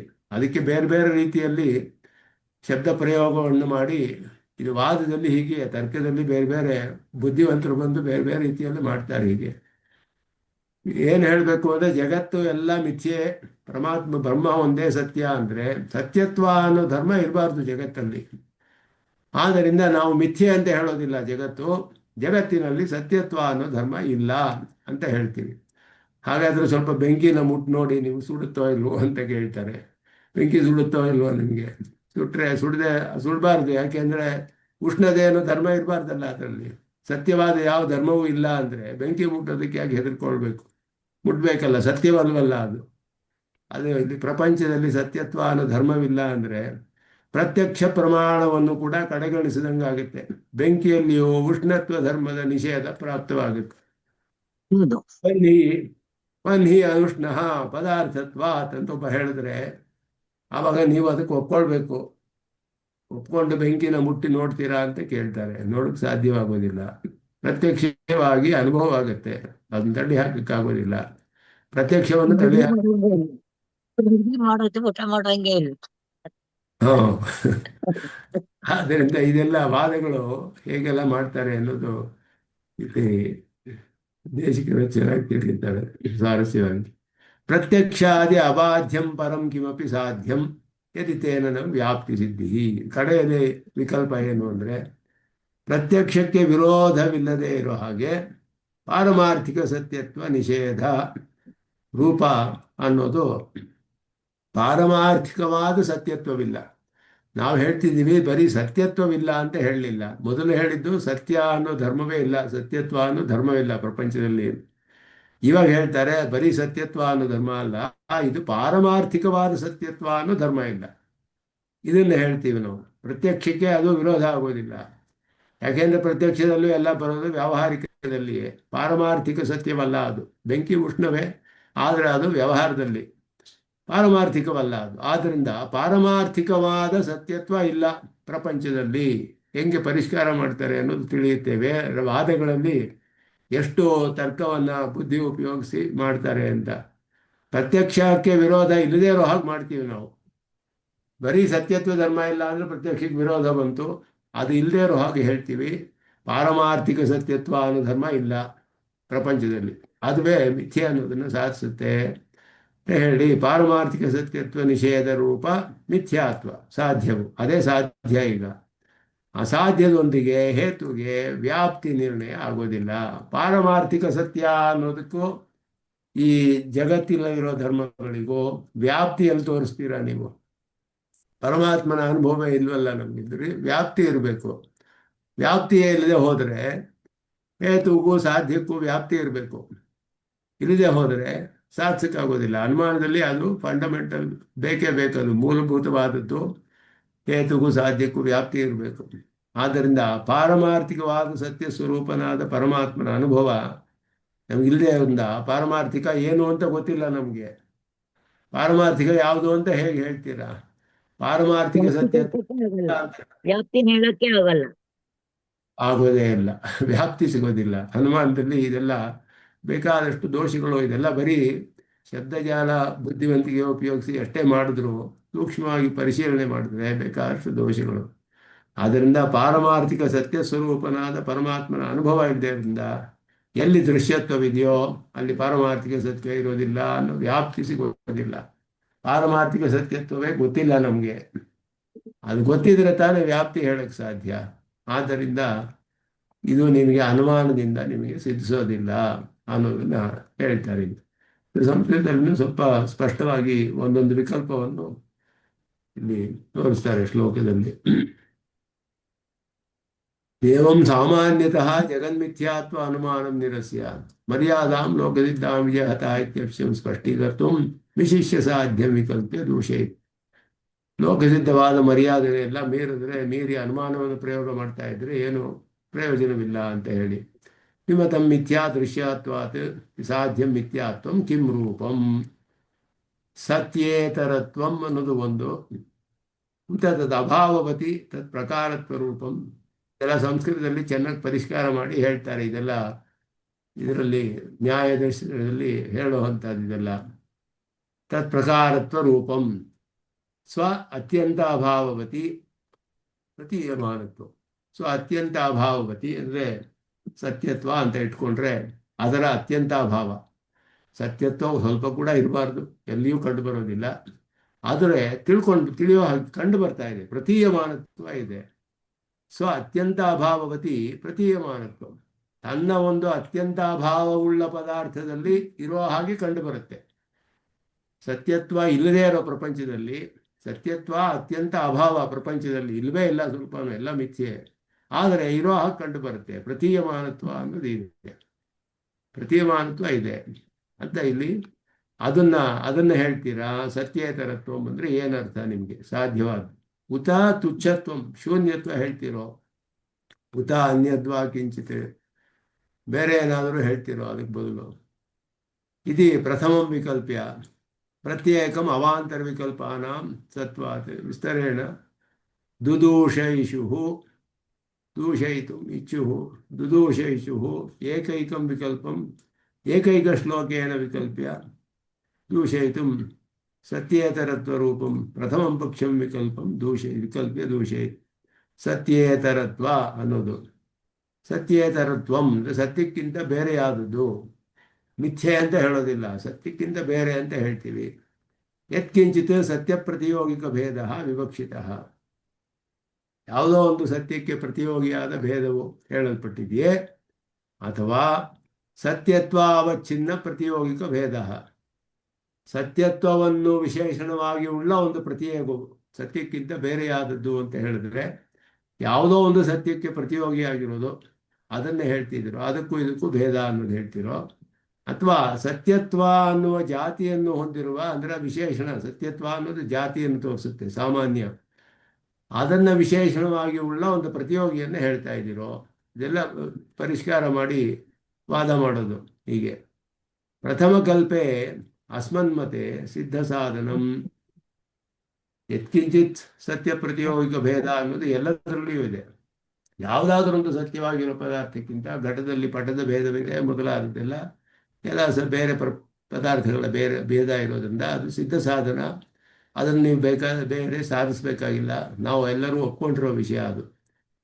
ಏತದ್ಘಟ ಭೇದಸ್ಯ ತದ್ಘಟೆ ಸತ್ವ. ಅದು ಒಂದು ಘಟಕ್ಕೆ ಒಂದು ಘಟದಲ್ಲಿ ಇನ್ನೊಂದು ಘಟದ ಭೇದ ಇದೆ, ಆ ಘಟಕ್ಕಿಂತ ಇದು ಭಿನ್ನ. ಘಟ ಎರಡು ಘಟವಿದ್ರೆ ಒಂದು ಘಟಕ್ಕಿಂತ ಇನ್ನೊಂದು ಘಟ ಭಿನ್ನ ಅಂದರೆ ಅದರ ಭೇದ ಇದರಲ್ಲಿದೆ ಅಂತ ಅರ್ಥ. ಅದರಲ್ಲಿ ನ್ಯಾಯದರ್ಶನದ ಭಾಷೆಯಲ್ಲಿ ಹೇಳೋದು ಏತದ್ಘಟ ಭೇದಸ್ಯ ತದ್ಘಟೆ ಸತ್ವಾತ್. ಈ ಘಟಕ್ಕಿಂತ ಭಿನ್ನತ್ವ ಅನ್ನೋದು ಇನ್ನೊಂದು ಘಟದಲ್ಲಿದೆ. ಇತಿ ಸುಜ್ಞತ್ವಾತ್. ಅದು ಸ್ಪಷ್ಟವಾಗಿ ತಿಳಿದಿರೋ ವಿಷಯ, ಆದ್ದರಿಂದ ಸಿದ್ಧ ಸಾಧನ, ಅದು ಹೇಳಬೇಕಾಗಿಲ್ಲ. ಯತ್ಕಿಂಚಿತ್ ಸತ್ಯ ಪ್ರತಿಯೋಗಿಕ ಭೇದ ಹೇಳಬೇಕಾಗಿಲ್ಲ ಅದಕ್ಕೆ. ಎರಡನೆಯದು ಸತ್ಯತ್ವ ಅವಚ್ಛಿನ್ನ ಪ್ರತಿಯೋಗಿಕ ಭೇದ ಅಂತ. ಅವಚ್ಛಿನ್ನ ಅಂದರೆ ವಿಶೇಷಣ ಅಂತ ಅರ್ಥ. ಸತ್ಯತ್ವ ಅನ್ನೋದು ಸತ್ಯತ್ವ ಜಾತಿಯನ್ನು, ಘಟತ್ವ ಮನುಷ್ಯತ್ವ ಅನ್ನಲಾರದು, ಆ ಜಾತಿಯನ್ನು ಉಳ್ಳಂತಹ ಒಂದು ಪ್ರತಿಯೋಗಿ, ಅದರ ಭೇದ, ಇನ್ನೊಂದು ಪದಾರ್ಥದ ಭೇದ, ಅದರ ವಿಷಯವನ್ನೇ ಹೇಳ್ತಾರೆ ಇಲ್ಲಿ. ಅಸ್ಮಿನ್ ಪ್ರಯೋಗೆ ಸತ್ಯೇತರತ್ವೇ ಸತ್ಯತ್ವ ಇತರತ್ವೇ ಇರಬೇಕು. ಸತ್ಯ ಸಾಮಾನ್ಯ ಭೇದೆ ಅಂದರು. ಸತ್ಯತ್ವ ಇತರತ್ವೇ ಇರಬೇಕಿದು. ಸತ್ಯತ್ವೇತರತ್ವೇ ಸತ್ಯ ಸಾಮಾನ್ಯ ಭೇದೆ. ಸಾಮಾನ್ಯ ಅನ್ನೋದು ಜಾತಿ, ಸಾಮಾನ್ಯ ಅನ್ನೋದು ನೈಯಾಯಿಕರು ಹೇಳುವ ಪದಾರ್ಥಗಳಲ್ಲಿ ಬರುತ್ತೆ. ದ್ರವ್ಯ ಗುಣ ಕರ್ಮ ಸಾಮಾನ್ಯ ವಿಶೇಷ ಸಮವಾಯ ಅಭಾವ ಸಪ್ತ ಪದಾರ್ಥಗಳು ಅಂತ ಹೇಳುವಾಗ ಸಾಮಾನ್ಯ ಅನ್ನೋದು ಒಂದು ಪದಾರ್ಥ, ಅಸಾಮಾನ್ಯ ಅನ್ನೋದು ಜಾತಿಯನ್ನು ತಿಳಿಸುತ್ತೆ. ಜಾತಿ ಅಂತ ಅರ್ಥ ಅದಕ್ಕೆ ಸಾಮಾನ್ಯ. ಸತ್ಯ ಸಾಮಾನ್ಯ ಭೇದ ಅಂತ ಹೇಳಿದ್ರೆ ಸತ್ಯತ್ವ ಜಾತಿಯನ್ನು ಹೊಂದಿರೋದು ಅಂತ ಅರ್ಥ. ಸತ್ಯತ್ವ ಜಾತಿಯನ್ನು ಹೊಂದಿರೋದು, ಅದುವೇ ಸತ್ಯತ್ವ ಅವಚ್ಛಿನ್ನ ಪ್ರತಿಯೋಗಿಕ ಭೇದ ಅಂತ ಅರ್ಥ. ಸತ್ಯತ್ವ ವಿಶೇಷಣವನ್ನು ಉಳ್ಳ ಒಂದು ಪ್ರತಿಯೋಗಿ, ಅದು ಸಾಧ್ಯತ್ವೇನ ಕಥಿತೆ ಸತಿ ಸ್ವಸ್ಯ ಹಿ ಸ್ವ ಅನ್ಯಭಾವ ಭವೇತ್. ಘಟಾದೇಹೇ ಸತ್ಯತ್ವೇನ ಸತ್ಯಸಾಮಾನ್ಯ ಅಂತರ್ಗತತ್ವೇನ. ಇವಾಗ ಒಂದು ಘಟ ಇದ್ದರೆ ಅದು ಸತ್ಯ, ಅದಕ್ಕೆ ಸತ್ಯತ್ವ ಜಾತಿಗೆ ಸೇರಿದ್ದು ಅದು ಕೂಡ. ಆದ್ದರಿಂದ ಅದು ಸತ್ಯತ್ವ ಅವಚ್ಛಿನ್ನ ಪ್ರತಿಯೋಗಿ ಆಗುತ್ತೆ. ಅದು ಸತ್ಯತ್ವ ಅವಚ್ಛಿನ್ನ ಪ್ರತಿಯೋಗಿ ಆಯಿತು. ಸತ್ಯತ್ವ ಅವಚ್ಛಿನ್ನ ಪ್ರತಿಯೋಗಿತಾಯ ಸ್ವಸ್ಮಿನ್ನಪಿ ಸತ್ವೇನ ಸ್ವಪ್ರತಿಯೋಗಿಕ ಭೇದಸ್ಯ ಸ್ವಸ್ಮಿನ್ನಪಿ ಸತ್ವ ಪ್ರಸಂಗ. ಹೇಗೆ ಅಂದರೆ ಸುಲಭವಾಗಿ ಅರ್ಥ ಮಾಡ್ಕೊಳ್ಳೋಕ್ಕೆ ಜಾತಿ ವ್ಯಕ್ತಿ ಅಂತ ತಿಳ್ಕೊಂಡ್ರೆ ಗೊತ್ತಾಗುತ್ತೆ. ಜಾತಿ ವ್ಯಕ್ತಿ ಅಂತ ಅರ್ಥ. ವ್ಯಕ್ತಿ, ಆ ಎಲ್ಲ ವ್ಯಕ್ತಿಗಳಲ್ಲಿಯೂ ಸತ್ಯತ್ವ ಅನ್ನೋ ಜಾತಿ ಇರುವ ಯಾವುದೋ ಒಂದು ವ್ಯಕ್ತಿ, ಅದಕ್ಕೂ ಇದಕ್ಕೂ ಭೇದ ಹೇಳ್ತೀವಿ ಅಂತ ಹೇಳಿದ್ರೆ, ಸತ್ಯತ್ವ ಅನ್ನೋದು ಘಟದಲ್ಲಿಯೂ ಇದೆ, ಒಂದು ಘಟದಲ್ಲಿದೆ. ಅದು ಯಾಕೆ ಅಂತ ಹೇಳಿದ್ರೆ ಜಾತಿಯಲ್ಲಿ ಆ ಸತ್ಯತ್ವ ಜಾತಿಗೆ ಸೇರಿದ್ದು, ಸತ್ಯ ಸಾಮಾನ್ಯ ಅಂತರ್ಗತತ್ವ, ಸತ್ಯ ಅನ್ನುವ ಜಾತಿಗೆ ಸೇರಿದ್ದು ಘಟವು ಕೂಡ. ಆದ್ದರಿಂದ ಸತ್ಯತ್ವಕ್ಕೆ, ಸತ್ಯತ್ವ ಜಾತಿಯನ್ನು ಉಳ್ಳ ಅದಕ್ಕೆ ಆ ವ್ಯಕ್ತಿ ಅನ್ನೋದಕ್ಕೂ ಅದಕ್ಕೂ ಭೇದ ಸಿಕ್ತು ಅಲ್ಲಿ. ಆದ್ದರಿಂದ ಜಾತಿಗೂ ಅದಕ್ಕೆ ಪ್ರತಿಯೋಗಿ ವ್ಯಕ್ತಿ, ಜಾತಿಗೆ ಪ್ರತಿಯೋಗಿ ವ್ಯಕ್ತಿ ಆಗುತ್ತೆ. ಸತ್ಯತ್ವ ಅವಚ್ಛಿನ್ನ ಪ್ರತಿಯೋಗಿ ವ್ಯಕ್ತಿ ಆಯ್ತಲ್ಲಿಗೆ. ಸ್ವಸ್ಮಿನ್ನಪಿ ಸತ್ವೇನ, ಅದರಲ್ಲಿಯೇ ಇದೆ, ಜಾತಿಯೂ ಇದೆ ವ್ಯಕ್ತಿಯೂ ಇದೆ. ಅದರಿಂದ ಜಾತಿ ಅವಚ್ಛಿನ್ನ ಅಂತ ಹೇಳಿ ಸತ್ಯತ್ವ ಅವಚ್ಛಿನ್ನ ಪ್ರತಿಯೋಗಿ ಅಂದರೆ ಸತ್ಯತ್ವವನ್ನು ಉಳ್ಳ ಅದಕ್ಕೆ ಪ್ರತಿಯೋಗಿ ಅಂದರೆ ಸತ್ಯತ್ವ ಅದರಲ್ಲಿಯೂ ಇದೆ ವ್ಯಕ್ತಿಯೂ ಇದೆ ಬೇರೆಯಾಗಿ. ಆದ್ದರಿಂದ ಅಲ್ಲಿಯೇ ಭೇದ ಸಿಕ್ಬಿಡುತ್ತೆ. ಸ್ವಸ್ಮಿನ್ನಪಿ ಸತ್ವೇನ ಸ್ವಪ್ರತಿಯೋಗಿ ಭೇದಸ್ಯ ಸ್ವಸ್ಮಿನ್ನಪಿ ಸತ್ವ ಪ್ರಸಂಗ ಅಂದರೆ ವ್ಯಾಘಾತ, ವಿರುದ್ಧ, ಪರಸ್ಪರ ವಿರೋಧ ಬಂತವಾಗ ತನ್ನಲ್ಲಿಯೇ ಇದೆ ಅದು. ಆದ್ದರಿಂದ ನೀವು ಅದನ್ನು ಇಟ್ಕೊಂಡು ಜಗತ್ತು ಮಿಥ್ಯೆ ಅಂತ ಸಾಧಿಸೋಕ್ಕಾಗೋದಿಲ್ಲ. ಎಲ್ಲ ಪದಾರ್ಥದಲ್ಲೂ ಇರುತ್ತೆ ಅದು. ಸತ್ಯಂ ಹಿ ತ್ರಿವಿಧಂ, ಅವರ ಸಿದ್ಧಾಂತದಲ್ಲೇ ಈಗ ಹೇಳ್ತಾರೆ, ಇಲ್ಲಿ ಸ್ವಲ್ಪ ವಿಚಾರ ಮಾಡ್ತಾರೆ. ಪ್ರಾತಿಭಾಸಿಕಂ, ವ್ಯಾವಹಾರಿಕಂ, ಪಾರಮಾರ್ಥಿಕಂ ಅಂತ 3 ವಿಧವಾದ ಸತ್ಯವನ್ನೇ ಹೇಳ್ತಾರೆ ಅದ್ವೈತದಲ್ಲಿ. ರಜ್ಜು ಸರ್ಪ ಅನ್ನೋ ಕಡೆ ಅಲ್ಲಿ ಹೇಳುವಾಗ ಪ್ರಾತಿಭಾಸಿಕ, ಪ್ರತಿಭಾಸವಾಗ್ತಿದೆಯೇ ಹೊರತು ಅಲ್ಲಿ ಸರ್ಪ ಇಲ್ಲ. ರಜ್ಜು ಸರ್ಪಾಧಿಕಂ ಪ್ರತಿಭಾಸ ಮಾತ್ರಂ ಪ್ರತಿಭಾಸ ಮಾತ್ರ ಸಿದ್ಧಂ ಪ್ರಾತಿಭಾಸಿಕಂ, ಇರೋ ಹಾಗೆ ಕಂಡು ಬರುತ್ತೆಯೇ ಹೊರತು ಅಲ್ಲಿ ನಿಜವಾಗಿಯೂ ಇಲ್ಲ. ಅಲ್ಲಿ ಪ್ರತಿಭಾಸ ಅಂತ ಹೆಸರು, ಪ್ರತಿಭಾಸಿಕ, ಪ್ರಾತಿಭಾಸಿಕ ಸತ್ಯ. ವಲ್ಮೀಕ ಸರ್ಪಾಧಿಕಂ ಯಾವತ್ ಜಗದ್ವ್ಯವಹಾರಂ ಪ್ರತೀಯಮಾನಂ ವ್ಯಾವಹಾರಿಕಂ. ಬಹಳ ಜಾಗರೂಕವಾಗಿ ಶಬ್ದಗಳ ಪ್ರಯೋಗ ಮಾಡ್ತಾರೆ ಇಲ್ಲಿ ಆಚಾರ್ಯರು. ಯಾಕೆಂದ್ರೆ ಇವರು ಒಳ್ಳೆ ನ್ಯಾಯದರ್ಶನದಲ್ಲಿ ನಿಷ್ಣಾತರು KSV ಸ್ವಾಮಿ. ವಲ್ಮೀಕ ಸರ್ಪಾಧಿಕಂ, ನಿಜವಾದ ಸರ್ಪ ಅಂತ ಅರ್ಥ. ವಲ್ಮೀಕ ಸರ್ಪ ಅಂದರೆ ಹುತ್ತಲ್ಲಿರುವಂತಹ ಹಾವು, ಅದು ನಿಜವಾಗಿಯೂ ಇದೆ, ರಜ್ಜು ಸರ್ಪವಲ್ಲ ಅದು. ರಜ್ಜು ಸರ್ಪ ಅನ್ನೋದು ಕಂಡು ಬರ್ತಾ ಇರೋದು ಪ್ರಾತಿಭಾಸಿಕ. ಹುತ್ತಿನಲ್ಲಿರೋ ಹಾವ ನಿಜವಾದ ಹಾವು ಅದು.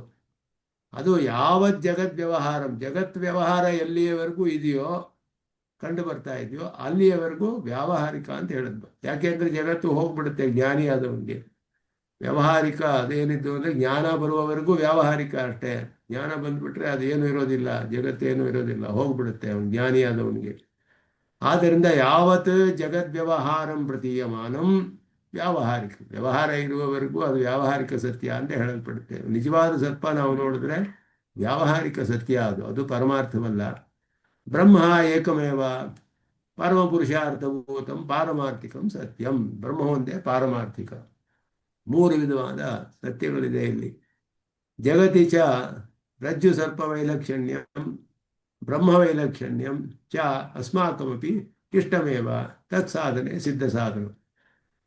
ರಜ್ಜು ಸರ್ಪಕ್ಕಿಂತ ಜಗತ್ತು ವಿಲಕ್ಷಣವಾದದ್ದು, ಬ್ರಹ್ಮನಿಗಿಂತ ವಿಲಕ್ಷಣವಾದದ್ದು, ಇದೆಲ್ಲ ನಾವು ಒಪ್ಕೊಂಡಿರುವ ವಿಷಯವೇ. ನೀವು ಅದನ್ನು ಮತ್ತೆ ಸಾಧಿಸಬೇಕಾಗಿಲ್ಲ. ವ್ಯಾವಹಾರಿಕ ಸತ್ಯ ಅನ್ನೋದನ್ನು ನೀವು ಇವಾಗ ಸಾಧಿಸಬೇಕು. ಅದೊಂದು ಮಾತ್ರ ಇಲ್ಲಿ ವಿರೋಧ ಇರುವಂತಹದ್ದು. ವ್ಯಾವಹಾರಿಕ ಸತ್ಯತ್ವ ನಿಷೇಧೆ ಚ ಅಪಸಿದ್ಧಾಂತಹ ಸ್ಪಷ್ಟಮೇವ. ವ್ಯಾವಹಾರಿಕ ಸತ್ಯತ್ವವನ್ನು ನಿಷೇಧ ಮಾಡಿದ್ರೆ ನಿಮ್ಮ ಸಿದ್ಧಾಂತಕ್ಕೆ ವಿರೋಧ ಬರುತ್ತೆ. ಯಾಕೆ ಅಂತ ಹೇಳಿದ್ರೆ ಮನ್ಯೇ ಅನುಭೂಯಮಾನಂ ಮನ್ಯೇ ಉಷ್ಣತ್ವಪಮಿ ಮಿಥ್ಯಾ ಸ್ಯಾತ್. ವ್ಯಾವಹಾರಿಕ ಸತ್ಯತ್ವ ನೀವು ಒಪ್ಕೊಂಡು ಅದನ್ನು ನಿಷೇಧ ಮಾಡೋಕ್ಕಾಗೋದಿಲ್ಲ, ಉಷ್ಣತ್ವವನ್ನು ಒಪ್ಕೊಳ್ಳೋಕ್ಕಾಗೋದಿಲ್ಲ. ಆವಾಗ ನಾನು ತನ್ಮತೆ ವನ್ಯಾದೇಹ ವ್ಯವಹಾರ ಸತ್ಯತ್ವ ಅಂಗೀಕಾರಾತ್ ತಥಾಪಿ ಅಪಸಿದ್ಧಾಂತೆ ವಕ್ತವ್ಯೆ ವನ್ಯೇ ಉಷ್ಣತ್ವ ಮಿಥ್ಯಾ ಸ್ಯಾತ್ ದೂಷಣಂ ಕಿಮರ್ಥಂ. ನೀವು ಕೂಡ ವನ್ಹಿ ಮೊದಲಾದ ವ್ಯವಹಾರಗಳು ಸತ್ಯತ್ವ ಅಂಗೀಕಾರಾತ್ ತನ್ಮತೆ ವನ್ಯಾದೇಹೇ ವ್ಯವಹಾರ ಸತ್ಯತ್ವ ಅಂಗೀಕಾರಾತ್ ಅತ್ರಾಪಿ ಅಪಸಿದ್ಧಾಂತೆ ವಕ್ತವ್ಯೆ ವನ್ಯೇ ಉಷ್ಣತ್ವ ಮಿಥ್ಯಾ ಸ್ಯಾತ್ ದೂಷಣಂ ಕಿಮರ್ಥಂ. ವನ್ಯ ಉಷ್ಣತ್ವ ಅನ್ನೋದು ಮಿಥ್ಯೆ ಅಂತ ಯಾಕೆ ನೀವು ದೂಷಣೆ ಮಾಡ್ತೀರಾ? ಯಾಕೆ ಅಂದರೆ ನೀವು ವ್ಯವಹಾರ ಅಂತ ಹೇಳಿದ್ರೆ ಆತ್ಮನಿಗೆ ಇದು ಔಪಾಧಿಕವಾದದ್ದು. ಔಪಾಧಿಕ ಅಂತ ತಾನೇ ಒಪ್ಕೊಂಡಿದ್ದೀವಿ ನಾವು. ಇದೆಲ್ಲ ಇಲ್ಲಿ ಕರ್ಮದಿಂದ ತಾನೇ ಏನಕ್ಕೆ ಬರ್ತಾ ಇರೋದು. ಆದ್ದರಿಂದ ಪದಾರ್ಥದಲ್ಲಿ ಇಲ್ಲ, ಅದೆಲ್ಲ ಇವನ ಅನುಭವದಲ್ಲಿ ಹಾಗಾಗುತ್ತೆ ಅಂತ ಹೇಳಿ ನಚ ಕಿಂಚಿತ್ ಸುಖಾತ್ಮಕಂ ನಚ ಕಿಂಚಿತ್ ದುಃಖಾತ್ಮಕಂ ಹೀಗೆಲ್ಲ ಹೇಳ್ತಾರೆ. ವಿಷ್ಣು ಪುರಾಣದಲ್ಲಿ ಹೇಳಲ್ಪಟ್ಟಿದೆ. ಯಾಕೆ ಅಂದರೆ ಆತ್ಮ ಸ್ವರೂಪದ ದೃಷ್ಟಿಯಲ್ಲಿ ಇದೆಲ್ಲ ಔಪಾಧಿಕವಾದದ್ದು ಅಂತ ಹೇಳ್ತೀವಿ ಹೊರತು ಇದು ಸತ್ಯವಲ್ಲ ಅಂತ ಅರ್ಥವಲ್ಲ. ಔಪಾಧಿಕವಾದರೂ ಸತ್ಯವೇ.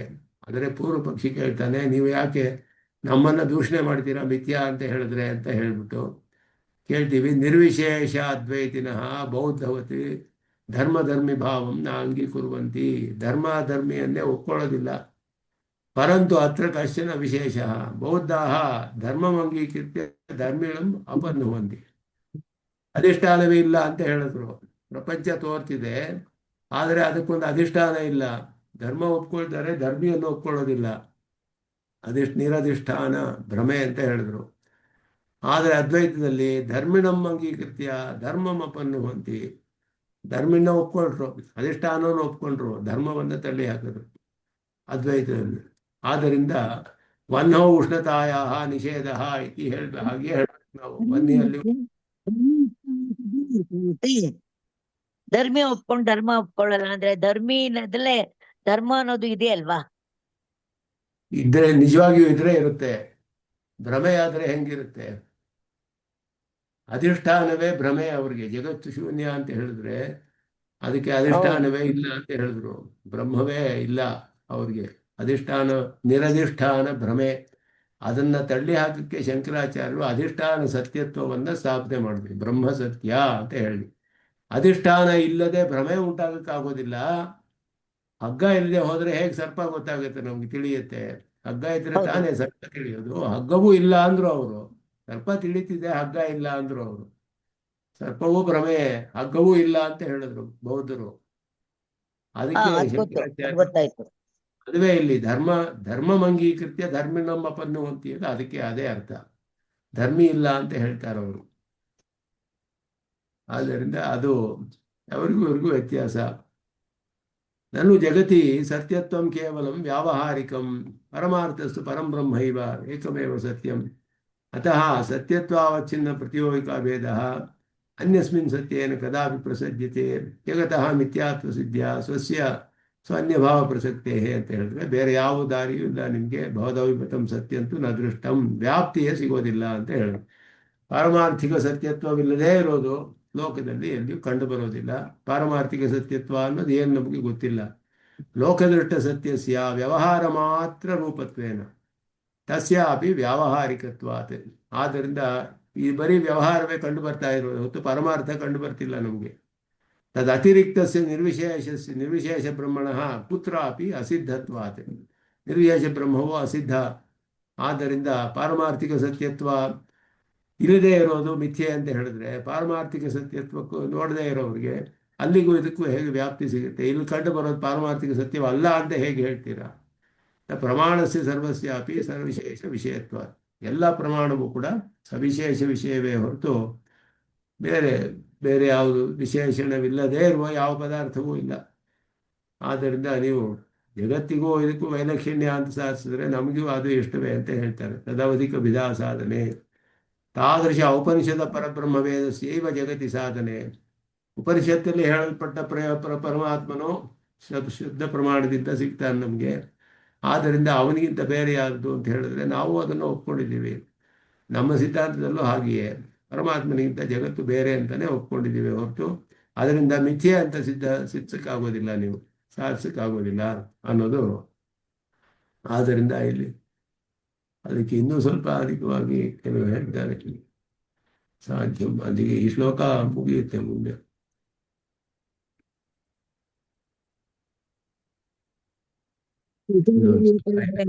ಶ್ಲೋಕ ಬರುತ್ತೆ, ಶಬ್ದಜಾಲಂ ಮಹಾಘೋರಂ ಬುದ್ಧೇಶ್ಚಲನ ಕಾರಣ. ಹೌದು, ಶಬ್ದಜಾಲಂ ಅಂತ ಹಾಕ್ಬಿಟ್ರು, ಶಾಸ್ತ್ರಜ್ಞಾನಂ ಅಂತ ಶ್ಲೋಕ ಅಲ್ಲಿರೋದು. ಇಲ್ಲ, ಅರ್ಥ ಆಯ್ತು. ಆದ್ರೂ ಈ ತರ ಯೋಚನೆ ಮಾಡ್ತಾ ಹೋದ್ರೆ ಬುದ್ಧಿ ಎಲ್ಲಿ ಯಾವ ಜಾಗದಲ್ಲಿ ಕುತ್ಕೋಬೇಕು, ಯಾವ ಜಾಗದಲ್ಲಿ ಕುತ್ಕೋಬೇಕು ಅನ್ನೋದೇ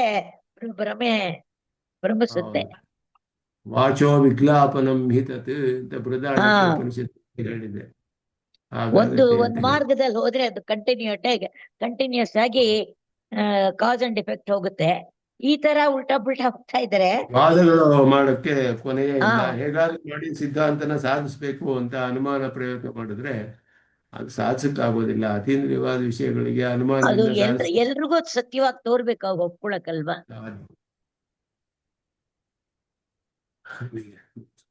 ನಮಸ್ಕಾರ. ಸಿಂಹಾಯ ಕಲ್ಯಾಣ ಗುಣಶಾಲಿನಿ ಶ್ರೀಮತಿ ವೆಂಕಟೇಶಾಯ ವೇದಾಂತ ಗುರವೇ ನಮಃ.